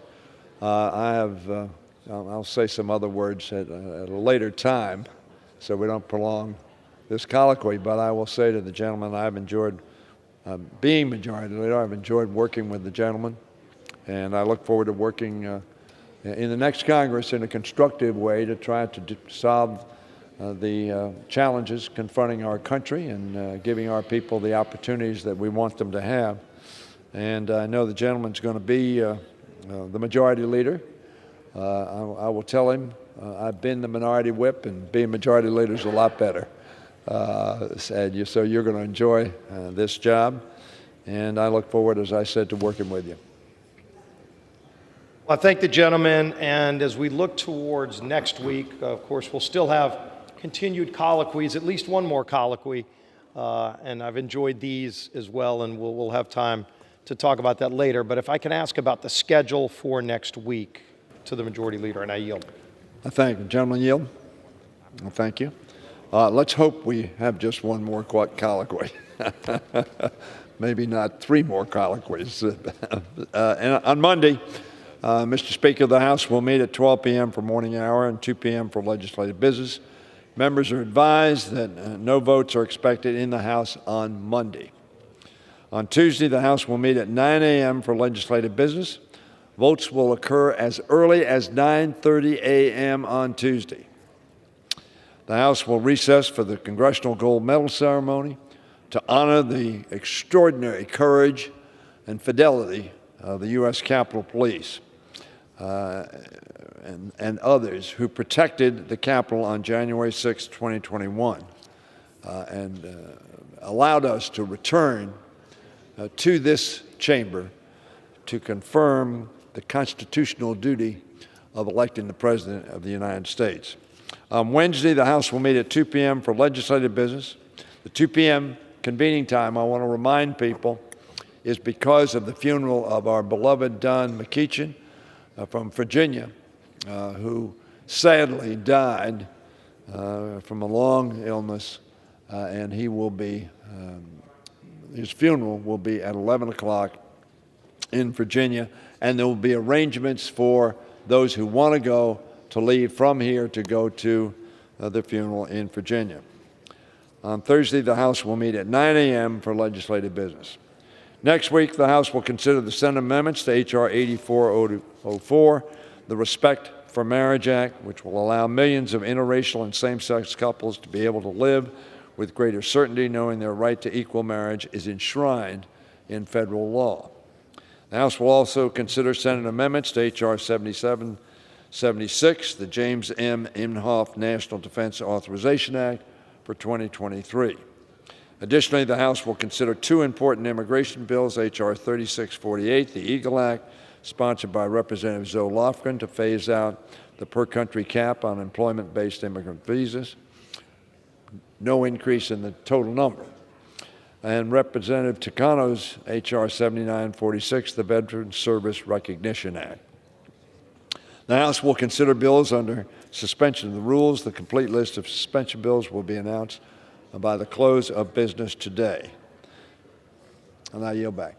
I thank the gentleman for yielding, and we notice the Rules Committee has scheduled a hearing on Monday for the National Defense Authorization Act. We still don't have any text for that bill. Obviously, the NDAA is a very important bill to laying out the priorities for our nation's defense, and there's always been a lot of negotiation as it's leaving the House, as it goes to the Senate, as it's been in this conference. There are some issues that are well known that have been debated that hopefully will get resolved in that bill, but there's also talk there may be non-related issues What I would ask is, when will we be able to get text on this bill? Because the bill is very important to our nation's defense, but if members are going to be asked to vote maybe early next week on the bill, we surely wouldn't want a situation where they don't even see the text until early next week to then be asked to vote on that bill. And I would yield. Well, I think the gentleman raises obviously which is always an important point. How much time do people have to read the final product of a negotiation? I was hopeful, frankly, that the bill would have been filed today. It's not ready for filing today because there's still some outstanding issues. But I've talked to Mr. Smith, the chairman of the committee, who indicates they are making progress and they're hopeful that they can get this done. So the Rules Committee, I think, notice is going to be subject, obviously, to the completion of negotiations and the filing of the bill. Mr. Speaker, the House is not in order. I'd like to be able to hear the gentleman's response. The House will be in order.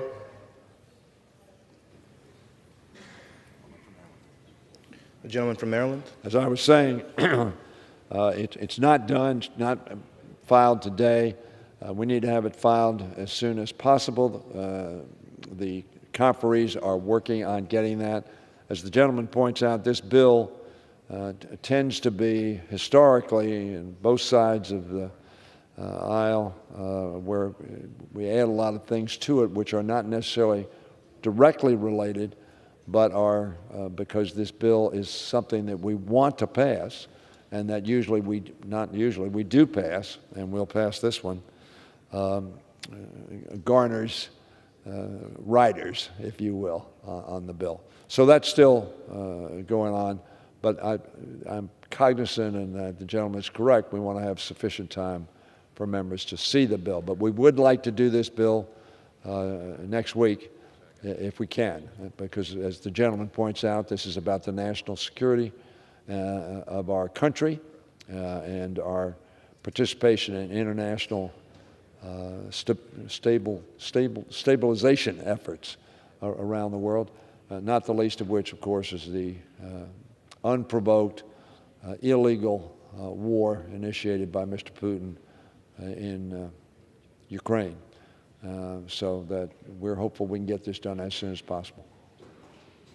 And gentlemen, you yield, just would strongly encourage that as the text gets filed, if it's not sometime in the next few hours, that when the gentleman's scheduling for the floor vote on that bill, that there is enough time between when it goes to Rules Committee, when the text is filed, to when the actual vote happens, so members have ample time to review the final product. And if there's anything else on that, I think that's a good point, and we'll try to make sure that happens. All right. Final question would be on government funding. We're hearing their negotiations. When we talk to appropriators on our side, they haven't indicated that they've been included in those negotiations. Do we know where those negotiations are? Are all sides going to be included on a final negotiation on how government would be funded for the remainder of the fiscal year? My expectation there would be four corners discussion, as we've referred to it, with the Republican, Democrat, House, Senate leaders included in those discussions. Unfortunately, as you know, the Senate had not passed any appropriation bill. And there was no agreement on a top line. That's been the discussion. And the difference, as the gentleman probably knows, is discussions about what's the top line for defense discretionary and what's the top line for non-defense discretionary. As I understand it, the parties have started talking in the Senate on that issue. And we're waiting for, I think, agreement, and hopefully that agreement will be reached soon, hopefully as soon as perhaps the beginning of next week, because the gentleman's absolutely correct. On December 16th, the authority to fund the government ends. And we're either going to have to pass a short-term CR, a longer-term CR, or more preferably the omnibus. I will say, as the gentleman knows, he indicated I was returning to the Appropriations Committee. We talk about a CR adversely affects the defense, and it does. You can't plan if you're a manager of any of the programs in the Defense Department. But I would also bring to the attention of members, it harms every agency and department of government because it makes them unable to plan on what resources they have available to do the work we've asked them to do by law. And a CR is a very clumsy, frankly, admission of failure to get our job done on time, which I have been very unhappy about for a very, very long period of time. It's an affliction that affects both sides in terms of delay. As I say, the Senate, in the last, and when the Republicans were in charge, and when the Democrats are in charge, haven't really gotten a bill to their floor and gotten it passed. So, but we're not going to shut down the government. So we will propose some action which will preclude shutting down of government at whatever time that action is needed. But I am very, very hopeful that we will do an omnibus, because an omnibus at least gives the government and its agencies a year's worth of notice as to what resources they have to use to accomplish the objectives we have asked them to. I wish I had a more specific answer for you, but as you know, the negotiations are going on about the top line, and hopefully that will be resolved relatively soon. And a broader discussion for another day, but clearly, as we look at next year, we would hope to pass all 12 appropriations bills out of the House, but as the gentleman points out, at some point the Senate's going to have to start moving appropriations bills too. It can't just be this game of chicken where the clock's going to strike midnight and the Senate won't wait to start doing their job until it's already the midnight hour, as opposed to, you know, it'd be nice if there was some kind of shot clock they had after we send them a bill where they'd actually act on that bill. So that it's not just an onus on the House to do our job, whether it's a partisan or bipartisan bill, and we've seen both that come out of the House. At some point, the Senate's got to also do their job in a legislative body where you have a House and a Senate if we're going to be able to conduct business. That's not always waiting until the midnight hour to finally get a resolution on something as important as this, and I would yield to the gentleman. I thank the gentleman for yielding. The gentleman's absolutely correct. There is a shot clock. It's September 30th at midnight. That's the shot clock. That's when government no longer is funded if we do not take some additional action. I said to somebody this morning, there are 535 of us, presumably we're all adults, presumably we're all rational people.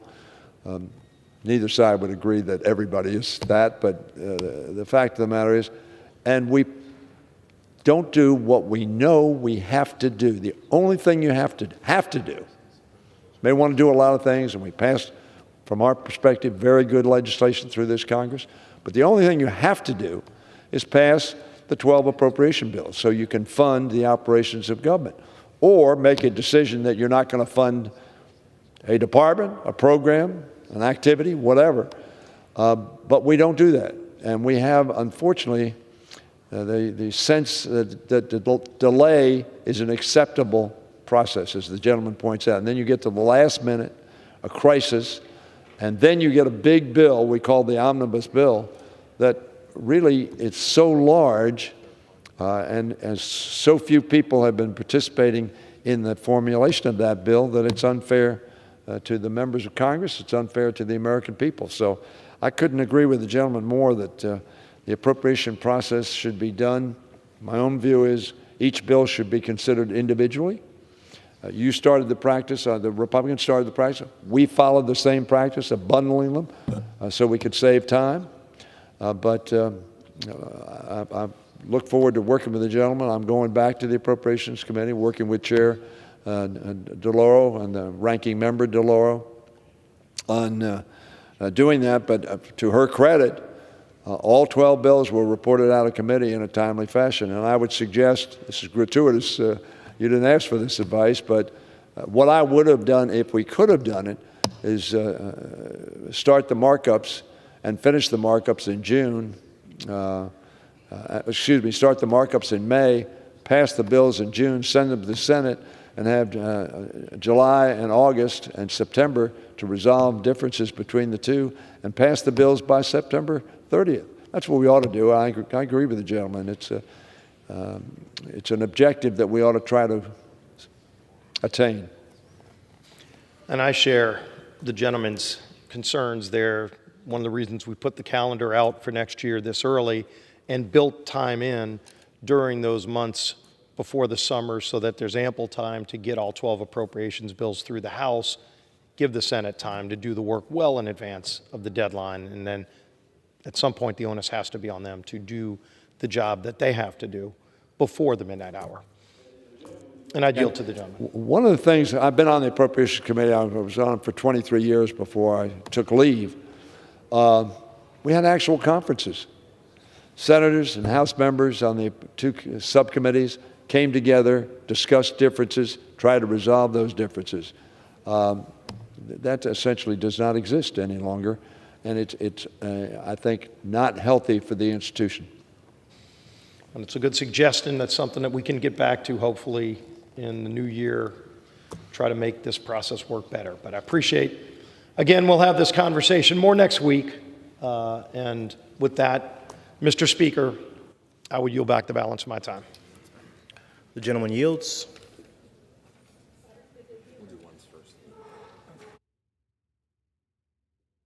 Chair will now entertain requests for 1-minute speeches.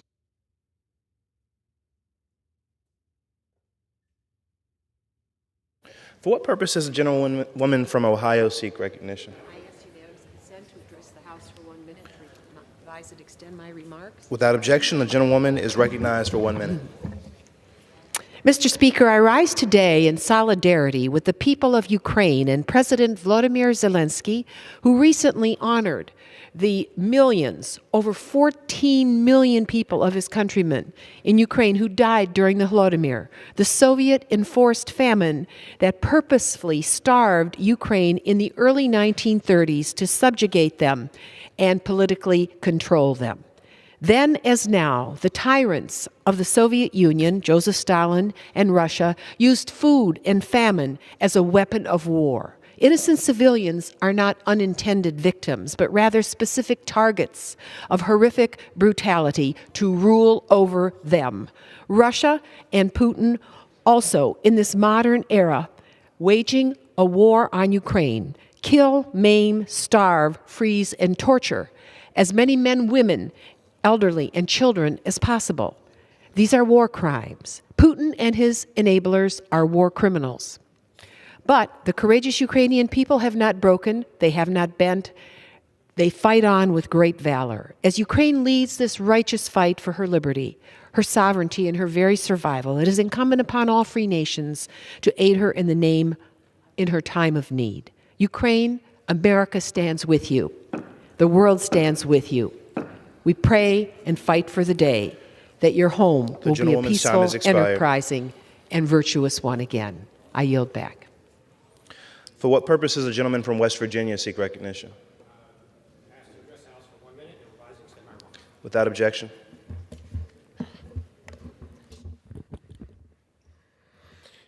Madam Speaker, the United States is facing an inflation and debt crisis not seen in over 40 years.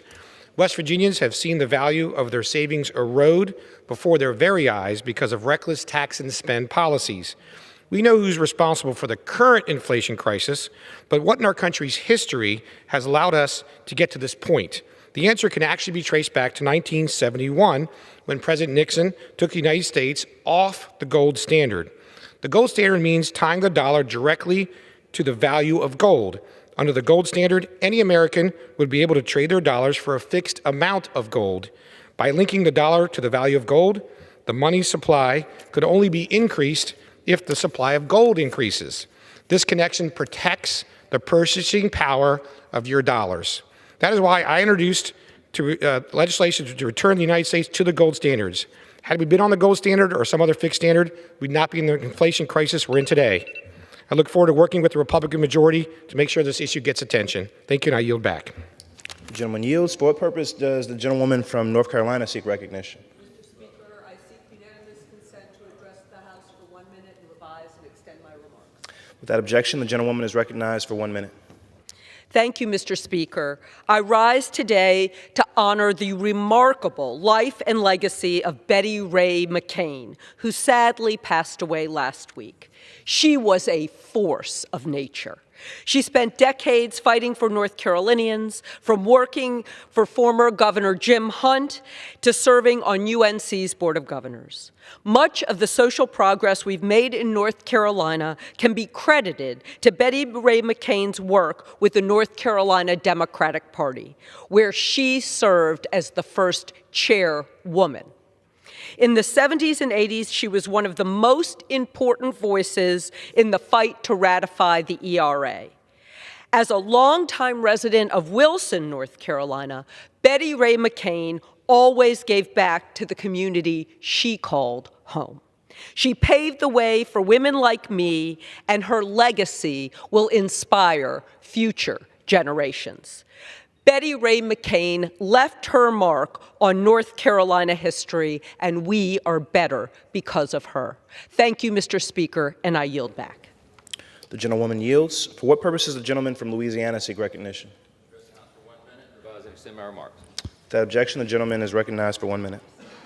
Thank you, Mr. Speaker. I rise to thank my defense fellow, Jay Hirsch, for a year of exceptional service to our office and to our nation. Jay joined us in January, and he has enriched our office with his invaluable insights and great company.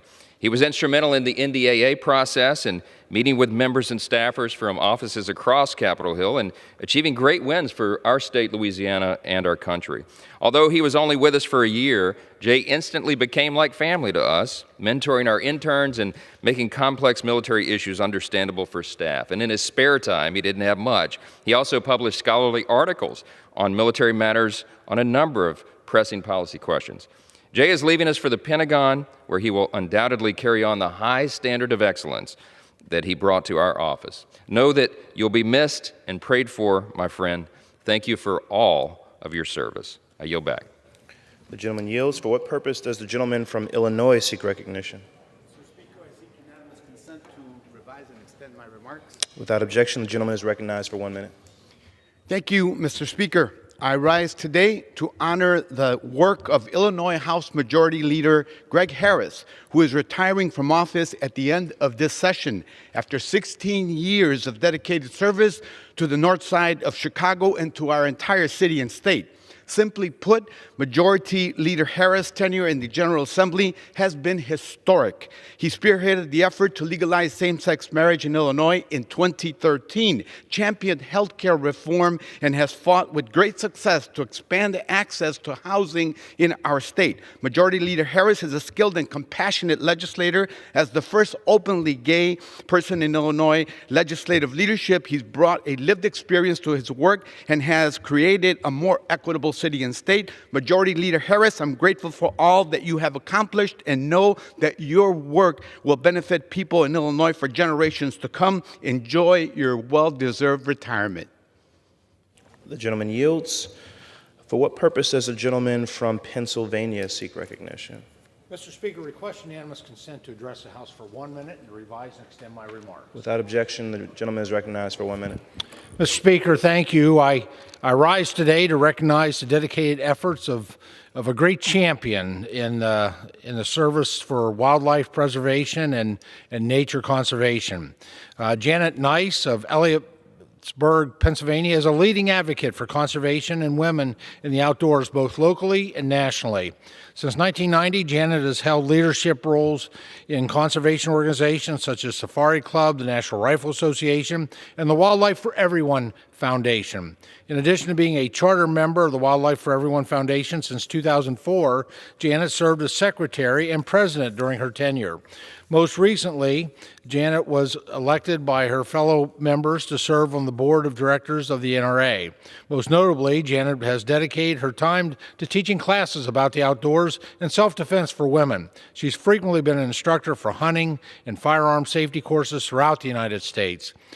Mr. Speaker, please join me in thanking Janet Nice for her many years of dedication to the cause of conservation and outdoor sportsmanship. Thanks to her work, future generations will be able to carry on in the outdoor traditions that we now enjoy. Thank you, and I yield back the balance of my time. For what purpose does a gentleman from Wisconsin seek recognition? Without objection, the gentleman is recognized for 1 minute. For those folks back home and the members of the news media, when we talk about the number of illegal immigrants coming here, they basically come here two ways. Either they check in with the Border Patrol, say that they are going to show up for a hearing eventually to see whether they're appropriate subject for asylum, and then they disappear into America. But at least we know a little bit about them because they check in with the Border Patrol. Of more dangerous is what they call the gotaways, who just run through the many holes of our southern border, and we have no idea who they are. It has recently come out that there were 73, and they are more dangerous because we have know nothing about them. It recently came out that there were 73,000 gotaways who entered the country in November. That is the all-time high. As far as the last 2 years are concerned, it blew by the old-time high by 22%. I would hope that our slumbering news media would wake up and do a story about this so the American citizens know what a rapid increase we have of people coming into this country who don't even get the cursory examination that people who come here seeking asylum are. So please, news media, wake up! Thank you. For what purpose does a gentleman from California seek recognition? Without objection, the gentleman is recognized for 1 minute. Thank you, Mr. Speaker. California has suffered from water shortages for a few years, partly due to low rainfall and snowpack annually, but in big part due to the poor management of the water we do receive. Our lakes were basically full in 2019 and also in 2017, when you may recall the Oroville Dam spillway incident. Our water systems, both state and federal, were designed to withstand 5 years of drought. It doesn't work when government regulators let all the water out for dubious fish and environmental purposes. In 2021, Lake Oroville, which was less than 2 years after being full, had its lowest level in its history. So low it wasn't even making hydroelectric power, this in a state that wants to electrify all of our cars and our appliances. So, what are we going to do? Hundreds of thousands of acres of ag land also have been idled with these crops that all of America depends on, not just Californians, not just California farmers. These crops are used widely across our whole country, yet they're not being grown because they're wasting our water. Rain season is now upon us. I hope we can get our federal and state regulators to be much wiser on saving our water and keeping it stored so that we don't run short of food and electricity due to their bad management. The gentleman's time has expired. The chair lays before the House the following communications. The Honorable, the Speaker, House of Representatives, Madam, I hereby resign my position as an alternate on the board of the Office of Congressional Ethics. This will allow me to switch positions with current OCE board member Karen English. It is an honor to serve you and the U.S. House of Representatives on the OCE board. Signed sincerely, William P. Luther. The Honorable, the Speaker, House of Representatives, Madam, it has been an honor and a privilege to serve on the Office of Congressional Ethics Board for the last 14 years. It is time for me to step down. I would like to be appointed to the alternate position at this time and switch positions with Bill Luther, who was recently appointed to the board. I have had the opportunity to serve with many extraordinary members who recognize the appointment as an important, nonpartisan role to Congress. Signed sincerely, Karen L. English. The chair announces the Speaker's appointment pursuant to Section 4C of House Resolution 8, 117th Congress, and the Order of the House of January 4th, 2021, of the following individuals to serve on the governing board of the Office of Congressional Ethics. William Paul Luther, Minnesota, for the remainder. Nominated by the Speaker after consultation with the Minority Leader, Mr. William Paul Luther of Minnesota, for the remainder of the term of Ms. Karen English. Ms. Karen English of Arizona, alternate, for the remainder of the term as alternate of Mr. William Paul Luther.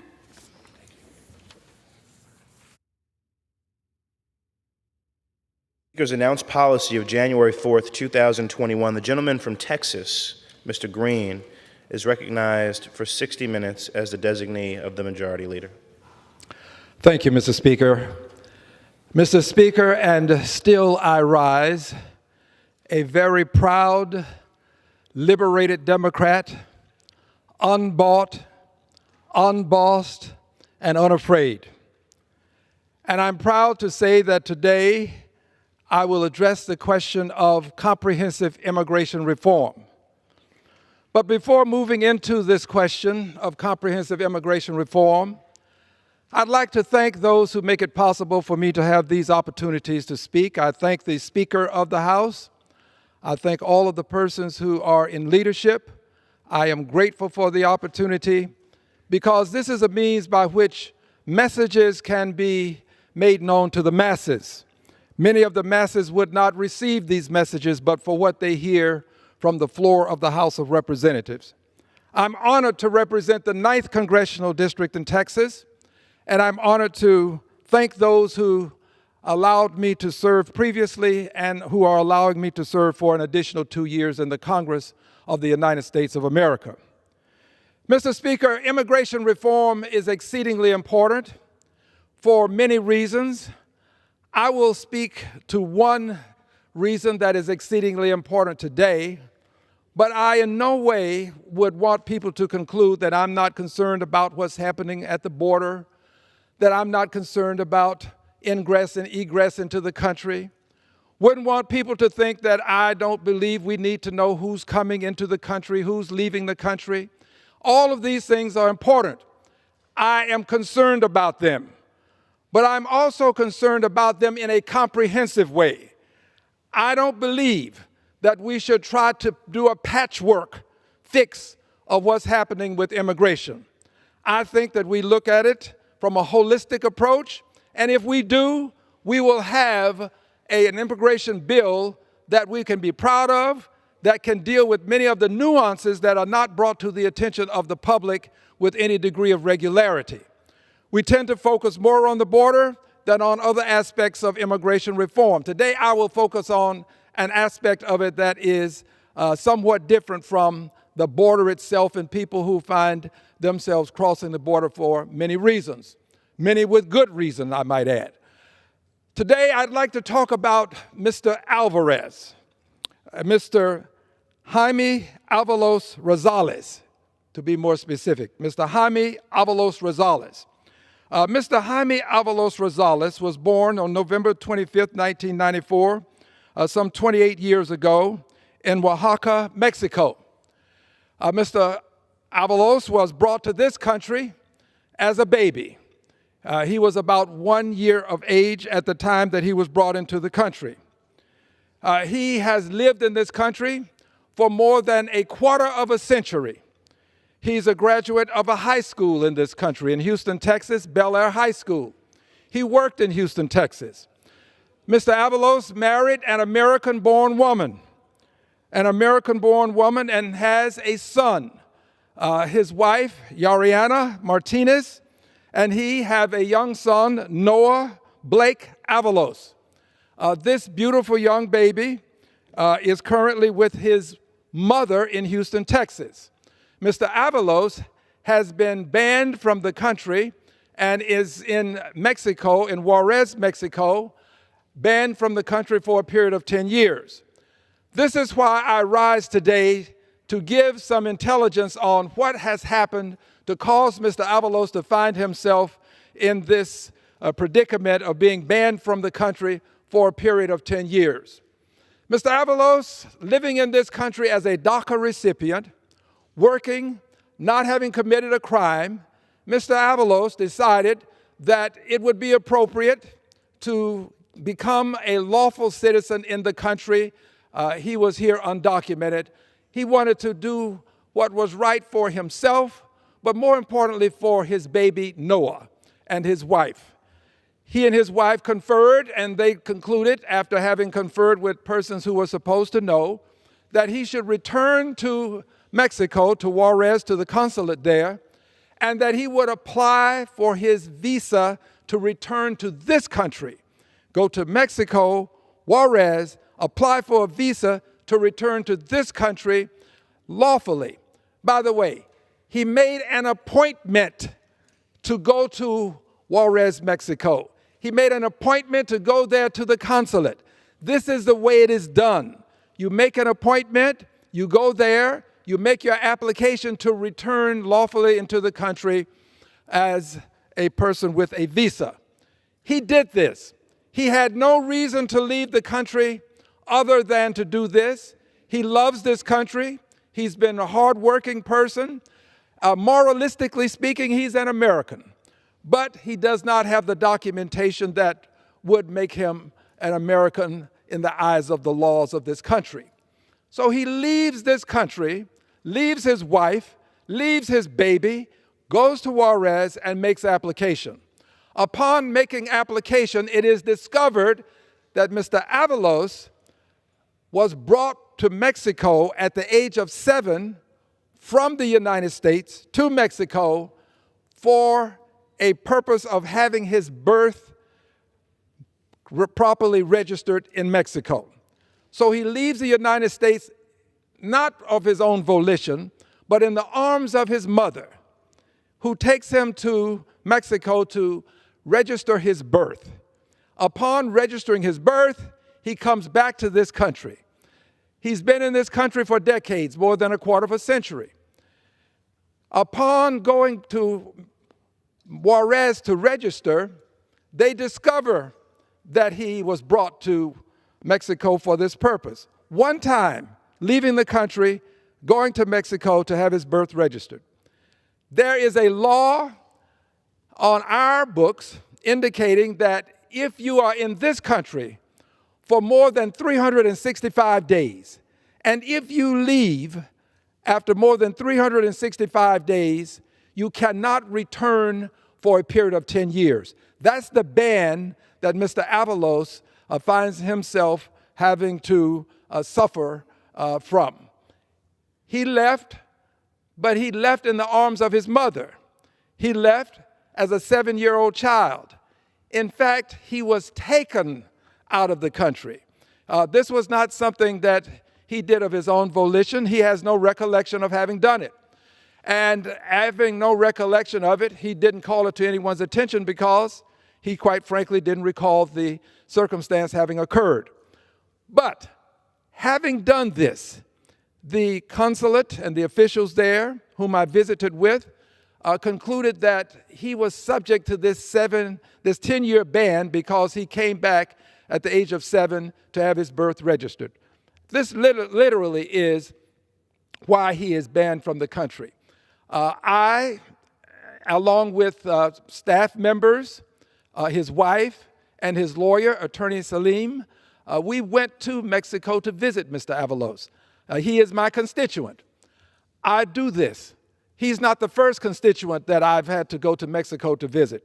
We had a Mr. Escobar who was in El Salvador. I went there, I saw him, and we eventually brought him home.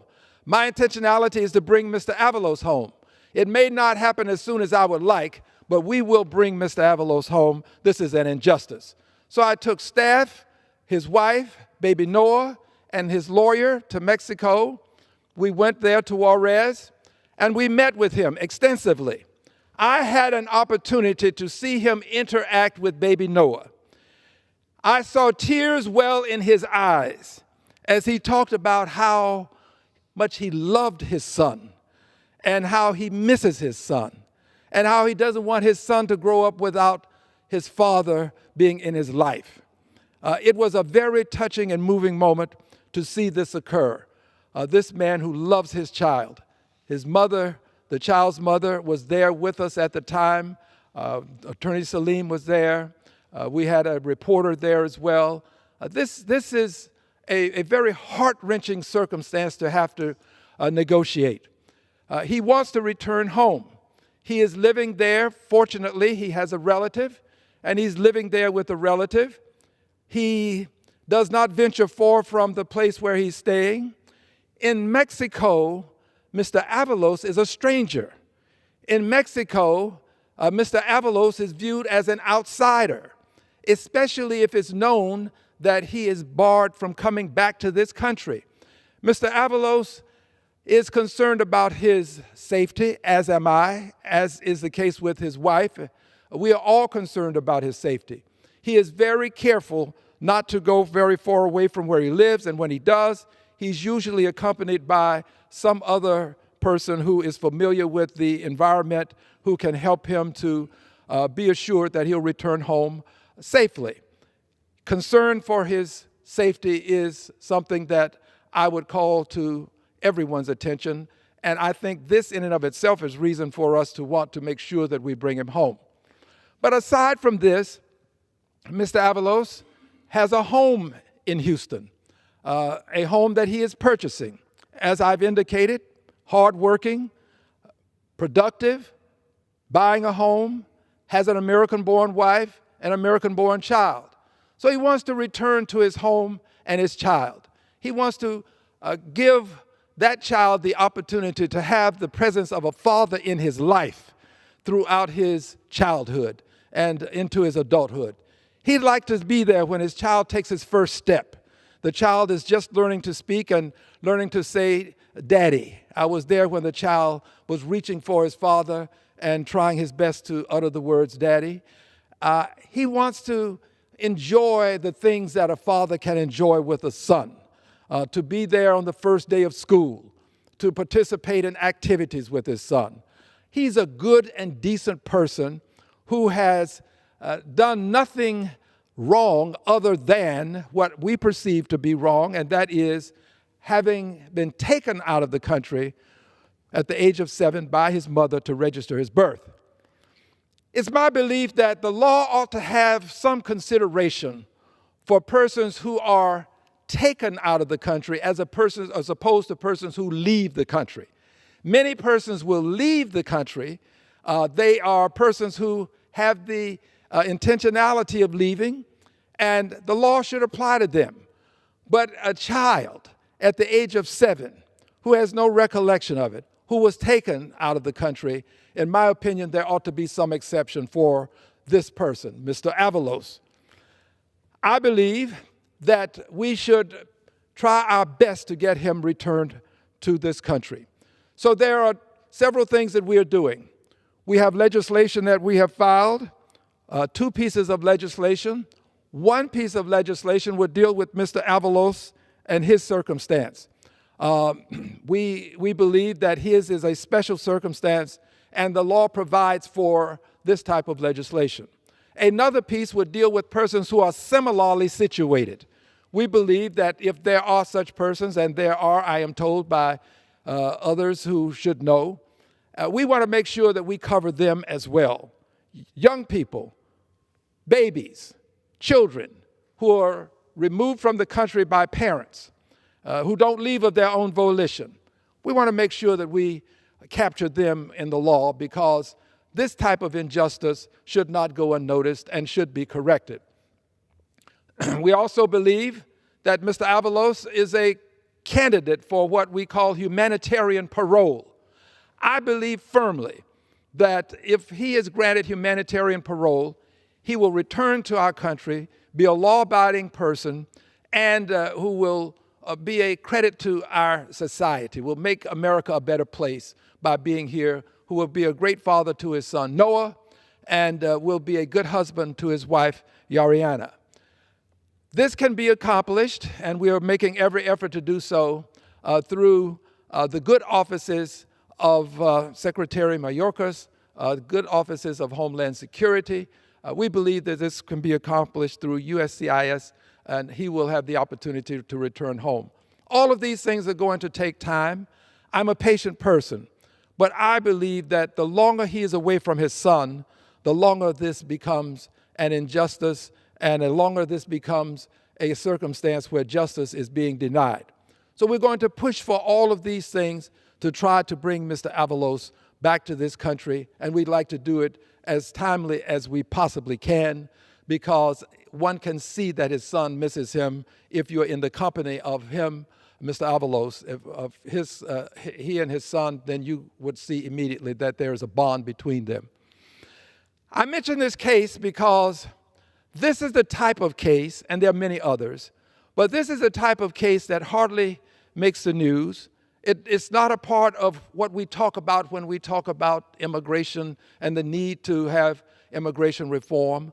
But this is why immigration reform has to be comprehensive, because there are nuances in the law that have to be addressed that are not making the news on some sort of daily basis or with any degree of regularity.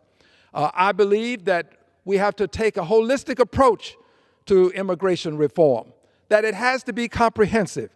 I don't think that we can just conclude that by dealing with the border alone, and there are many ways to deal with the border, but I'll use an example that is cited quite regularly, and that is deal with the border and construct a wall high enough to keep people from going over it, a wall deep enough to keep people from tunneling under it. If such a thing can be done, this is what I believe many would propose. But I do know that there are circumstances where people find a way over high walls and tunnel under low walls. But let's assume that this can be accomplished in a positive way. There are still circumstances, however, where the gun runners will still get their guns over the walls. They are using drones now to get guns over walls. And those guns are the guns that are being used to terrorize people, causing many people to want to come to this country. But assume that we can prevent the guns from coming over the wall, people from going over the wall and under the wall. I don't think that resolves the question of immigration reform. That is an aspect of immigration reform that is not total immigration reform. We have people who are living in this country, who are doing us no harm, who came here with the best of intentions. They have to be addressed. There must be a remedy for all of this before we can take up some aspect of this. Here is what I believe would happen if we only address the wall. If we only addressed a wall, I believe that the opportunity to deal with those who are living in the shadows, those who live in fear of being stopped when they are out and being taken away from families that they have in this country, those who are in the circumstance of Mr. Avalos, they would not have their petitions, their proper redress accorded them. I believe that we have to have a holistic approach. So let's do this. Let's let those who want to address a wall, let's do this. Let's let them address the wall. And let's, those of us who would like to have other things a part of comprehensive immigration reform, let's add these things. Let's have one bill that includes the things that all people believe to be necessary to have a border that they believe to be secure, and people addressed in this country that will understand that they no longer have to live on the run or in the shadows, as we say it, and live in fear of being deported and taken away from their families. I think this holistic approach can be accomplished. I'm available to talk to anybody who wants to talk about it. I'm not in any way fearful of talking to you about the wall that you'd like to build. I'll talk to you about it, but let's talk about all aspects of immigration reform when we do this. I am a person who has been to the border on many occasions. I've seen what's happening at the border, but I didn't leave the border thinking that I was an expert simply because I saw people entering the country in ways that are unfavorable in the eyes of many. I didn't leave assuming I was an expert. As a matter of fact, just recently over the Thanksgiving holidays, I went on the other side of the border to the consulate in Juarez, and I talked to the members of that consulate. It is amazing what one can learn by simply going to the other side of the border and talking to the people who also have a hand in helping us to secure the border. They're with the State Department. They deal with things in a diplomatic way, but they too have a hand in this. And one would be wise to have some opportunity to go there and talk to them. This Consul General in Juarez, Mexico, is very receptive. He listens, and he gives you thoughtful information, in my opinion, and I think would benefit persons who go to the border to simply just go over to the other side. And I'm not saying that there are not others who haven't done it, but a good many haven't. And just go over to the other side to the consulate and talk to people who see these problems and have some thoughts as to some of the, the remedies that might be beneficial to us. I've done this. So I've seen the border from both sides. I've seen the border from the perch of one who is making a concerted, conscientious effort to help people who are trapped on the other side of the border. I have actually been there to visit with them. I have been to El Salvador to visit with a constituent. Brought that constituent home, didn't come home as soon as I wanted, but we did get it done. And we will bring Mr. Avalos home as well, just as we brought Mr. Escobar home. But this is an important circumstance that highlights the need for comprehensive immigration reform. I assure you that this is the methodology by which this can be resolved for both sides of the aisle, all parties concerned. I'm not sure anybody's going to get everything that they want. I probably would not in using such a process.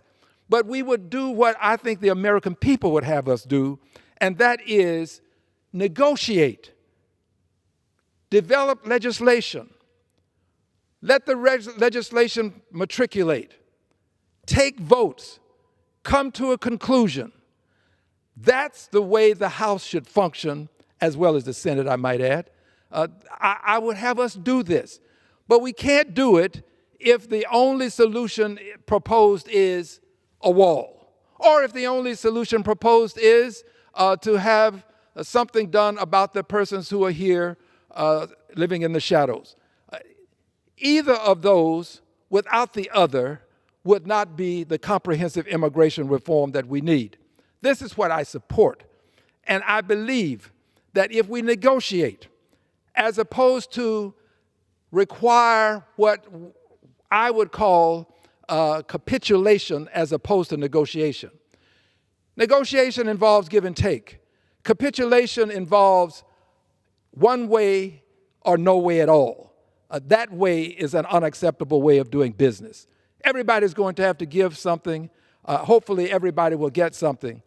I don't believe that we should allow the perfect when it comes to this, someone who believes that, hey, I've got the perfect solution and it's either this or nothing. I don't think we should allow the perfect to be the enemy of the good. But I do believe that we should allow right to be the enemy of wrong.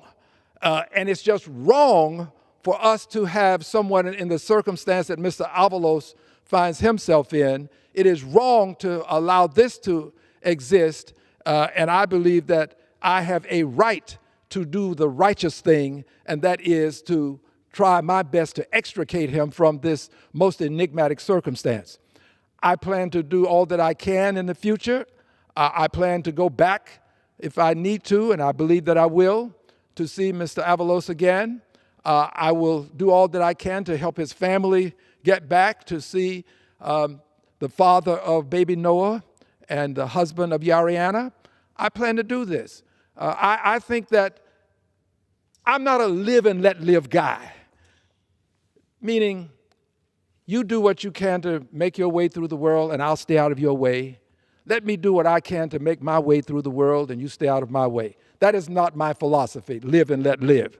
My philosophy is one of live and help live. Live and help live. If I have the resources and the means of helping some person who's in harm's way, I believe that I ought to do that. I ought to help that person who's in harm's way. And there are many people in this country who left places south of the border because they were in harm's way, only to come here and have to live in the shadows. I want to get them out of the shadows. Mr. Avalos wanted to extricate himself from the shadows, which is why he left. To recap quickly, he was in this country, brought here by his mother at the age of 1 year. His mother decided at the age of 7 that she was taking him back to register his birth, did so. He then continued to live here, law-abiding, married an American woman, has an American child, graduated from high school in this country, purchasing a home. Moralistically, he's an American. He decides, he and his wife jointly, to go back to Mexico as the law allows, go back to Mexico, make an appointment, didn't go under the cover of darkness. This was not something done in a stealthy fashion. Go back to Mexico and legitimize himself in the eyes of our laws. He had no other reason to leave. He was a DACA recipient. He could easily have stayed here for many, many, many more years as a DACA recipient and been a good father and husband. But he wanted to do the right thing. And in his effort to do the right thing, he finds himself now entrapped. He finds himself now in Mexico, banned for 10 years because the law, and I'll cite the law for those who may want to have the benefit of knowing what law it is that I speak of. The law is Immigration and Nationality Act, and it is 212A9CI, and this one would indicate, this piece of law, legislation indicates that if you have been in this country for more than 365 days, and if you leave, you've been here more than 365 days, you're undocumented, you leave, you're banned for 10 years. Well, he didn't leave, he was taken out of the country, but for that circumstance, he would still be here. In my opinion, he would have received his visa from the consulate in Mexico, and he would return to the country. Now, if I've got colleagues who have differences in opinion with me, I am available to discuss those differences with colleagues. I am, as I've indicated, a liberated Democrat. I have many friends who are very conservative, persons who probably many people would assume that I don't associate with, but I do.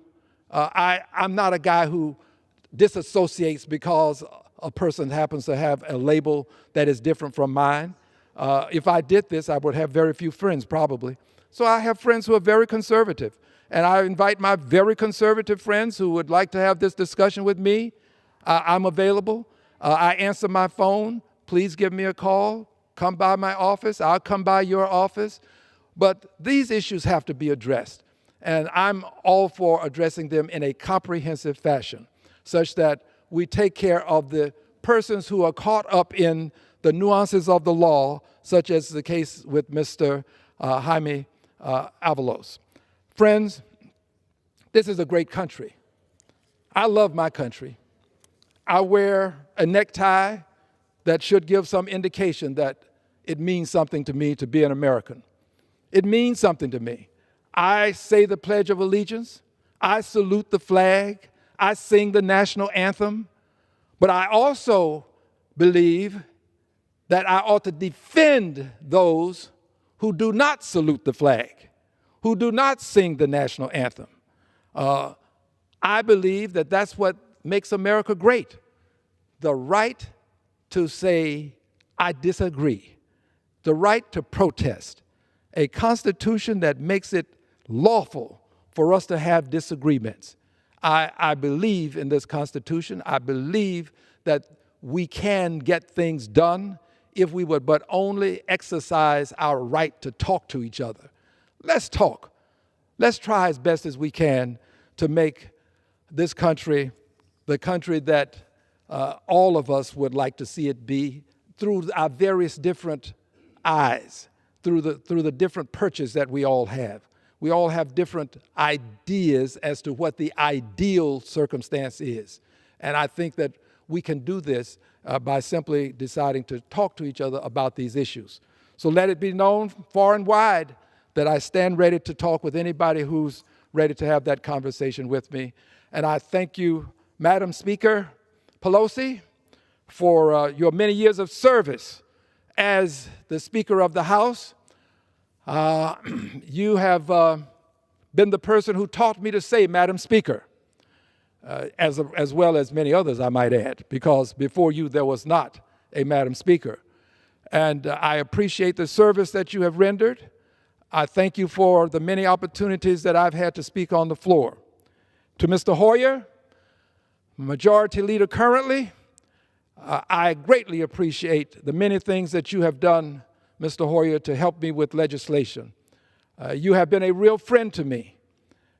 I won't forget many of the things that you've done to help my constituents and this country, legislatively speaking. You've taken some tough positions, Mr. Hoyer, but history is going to reward you for those tough positions. Mr. Clyburn, I admire you and thank you for staying on. Your wisdom is needed. You have seen things because you have lived longer. I haven't lived as long. I respect the wisdom that you accord me. I recently celebrated my 25th birthday for the third time.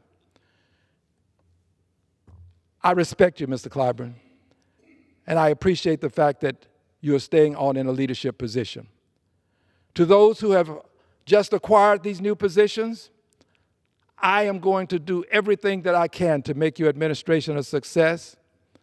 I stand ready to work closely with you, as closely as you would have me work with you. I stand ready to do the things that can help you to achieve your goals. I do believe that we have selected capable, competent, and qualified people who are ready to assume leadership in the next Congress. We're in the 117th now, in the 118th Congress. I believe they're ready. I believe Mr. Jeffries is ready. I believe that he has been seasoned properly and that he is ready to grow into this position. So, dear brother, if I may be so bold as to say dear brother, as opposed to Mr. Leader, minority leader to be, dear brother, I want to see you do well, as is the case with the rest of your leadership team. And I look forward to serving you as we serve the people of the United States of America. I yield back the balance of my time. The gentleman yields. Under the Speaker's announced policy of January 4, 2021, the gentleman from Florida, Mr. Rutherford, is recognized for 60 minutes as a designee of the Minority Leader. Thank you, Mr. Speaker. This Christmas season, hardworking American taxpayers are facing an economic crisis. American families have been suffering with record high inflation for the last 18 months. And I can tell you, Mr. Speaker, over the last couple of months, I've had an opportunity back home in Northeast Florida to talk to some of my constituents about the impact that these record high inflation prices are having on their lifestyles. One of my constituents from St. Augustine shared with me that her energy bill has already gone up 40%. 40%. The gas prices have limited her ability to see family and friends. And in spite of just celebrating her 80th birthday, 80 years old, she is now having to go back to cutting her own grass, to doing her own home repairs so that she can stay within her fixed budget. See, we think this inflation is bad for those who are working and hard-paying taxpayers. It's even worse for those on fixed income. In fact, I had an elderly couple tell us that these high prices have actually caused them, they were looking forward to their retirement, but the high food and high fuel costs have driven them to cut back on many essentials.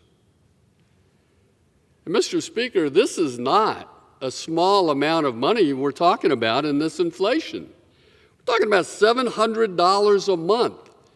That's more than $8,000 a year out of the pockets, not only of hardworking, tax-paying Americans, but those elderly on fixed income. This is bad news for all of us, yet just the other day, President Biden boasted of slowing, quote, slowing price hikes earlier this week as a sign of good news for this holiday season. This is his exact quote. Inflation at the grocery stores, thank God, is beginning to slow. Prices for things like new clothes, television, and appliances are going down. That's good news for this holiday season. Well, Mr. Speaker, last I checked, food is up over 12%. Energy and gas are both up over 17%. Electricity is up 14%. Public transportation, which many of our working poor depend. Public transportation is up 28%. Flour is up 24%. Chicken is up 14%. Eggs are up an incredible 43%. Finally, milk is up 14%. Everything is more expensive under this Biden administration. And you know why? Because this administration believes we can spend our way out of this problem. But that very reckless spending is what got us here in the first place. The value of the dollar cannot recover if we just continue printing money. In the last 2 years, what we've seen with one party, one rule in just 2 years. And I would ask people to just reflect back, if you can, to the economy that this country was enjoying in 2019, before the pandemic shut down our economy, before COVID destroyed an economy that was the best this country had ever seen. The Trump economy was growing, the GDP was growing at over 3.5%. Now, what do we face after one party, one rule for 2 years? Higher interest rates on our federal debt that's now at a record level, 31 trillion plus.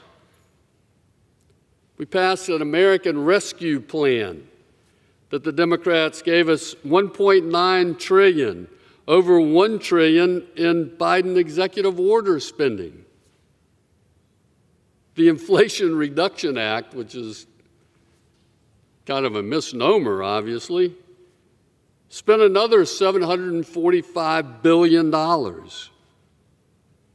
And then finally, most recently, another $500 billion for student loan cancellation. This spending is not sustainable. Well, the good news is that the American public chose not to accept this, and they put an end to one party, one rule.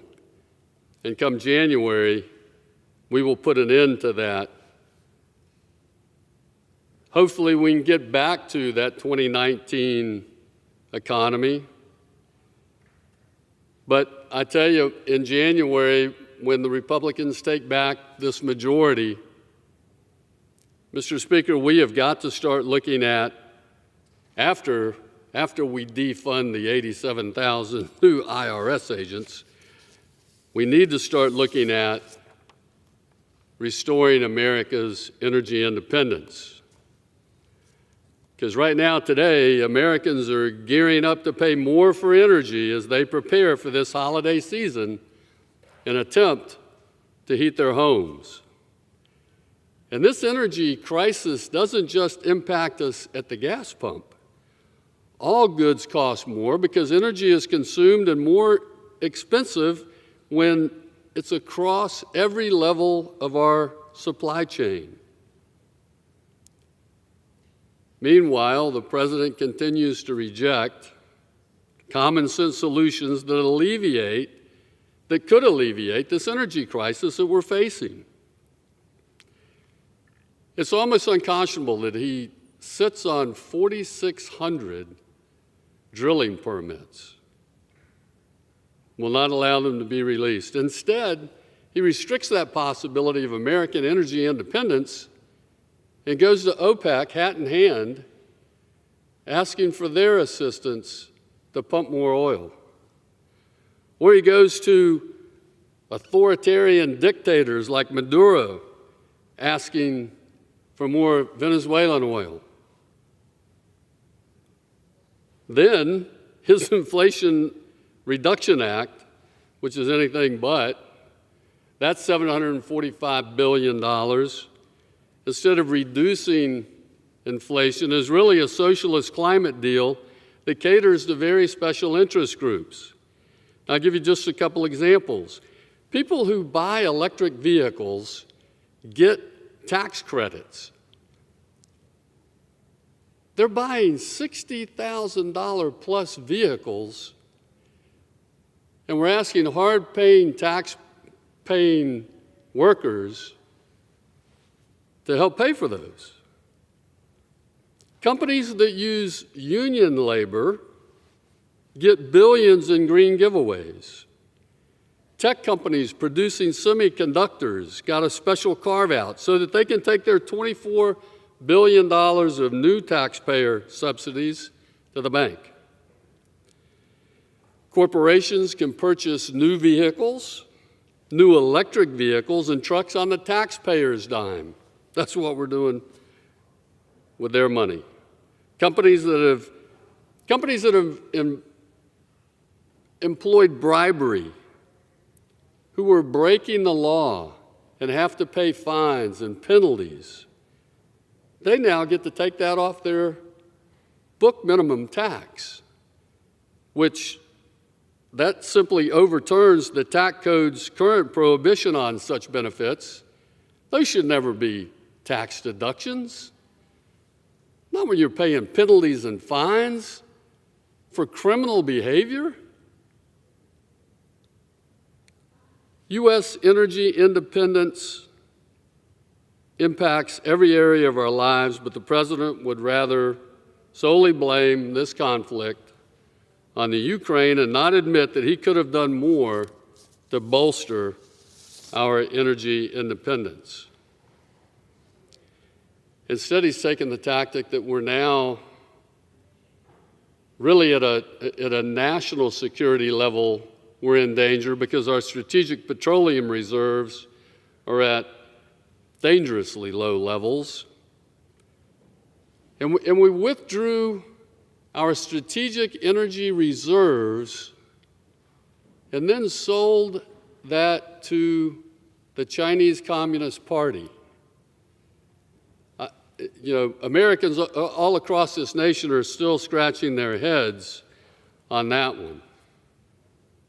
And yet the president recently spoke of the reduction in fuel costs. Gasoline is going down, and he's happy with that. Fact of the matter is, the national average for a gallon of gas is $3.52, a dollar more than when Biden took office. It was $2.39. $2.39 in January of 2021. His energy policy is an America last policy. And it continues to exacerbate the oil supply and demand crisis right here at home. Look, America was strongest when we had energy independence and we could rely on our own resources. Now, I can tell you that for our constituents who are depending on us in Congress to do great things for this country come January, we're going to have some real difficulties because it's not going to be one party, one rule. The Republicans won't have the same benefit of having the Senate and the White House that the Democrats have right now. So it's going to be tougher, but we have to make a commitment to America. And we did. We're going to do everything we can to make this economy stronger, everything we can to make this country safer, a country that is more free, and a government that is absolutely more accountable. That's our commitment to America. With that, Mr. Speaker, I yield back.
Pursuant to Section 1 of House Resolution 1230, the House stands adjourned until noon on Monday next for morning hour debate and 2 p.m. for legislative business.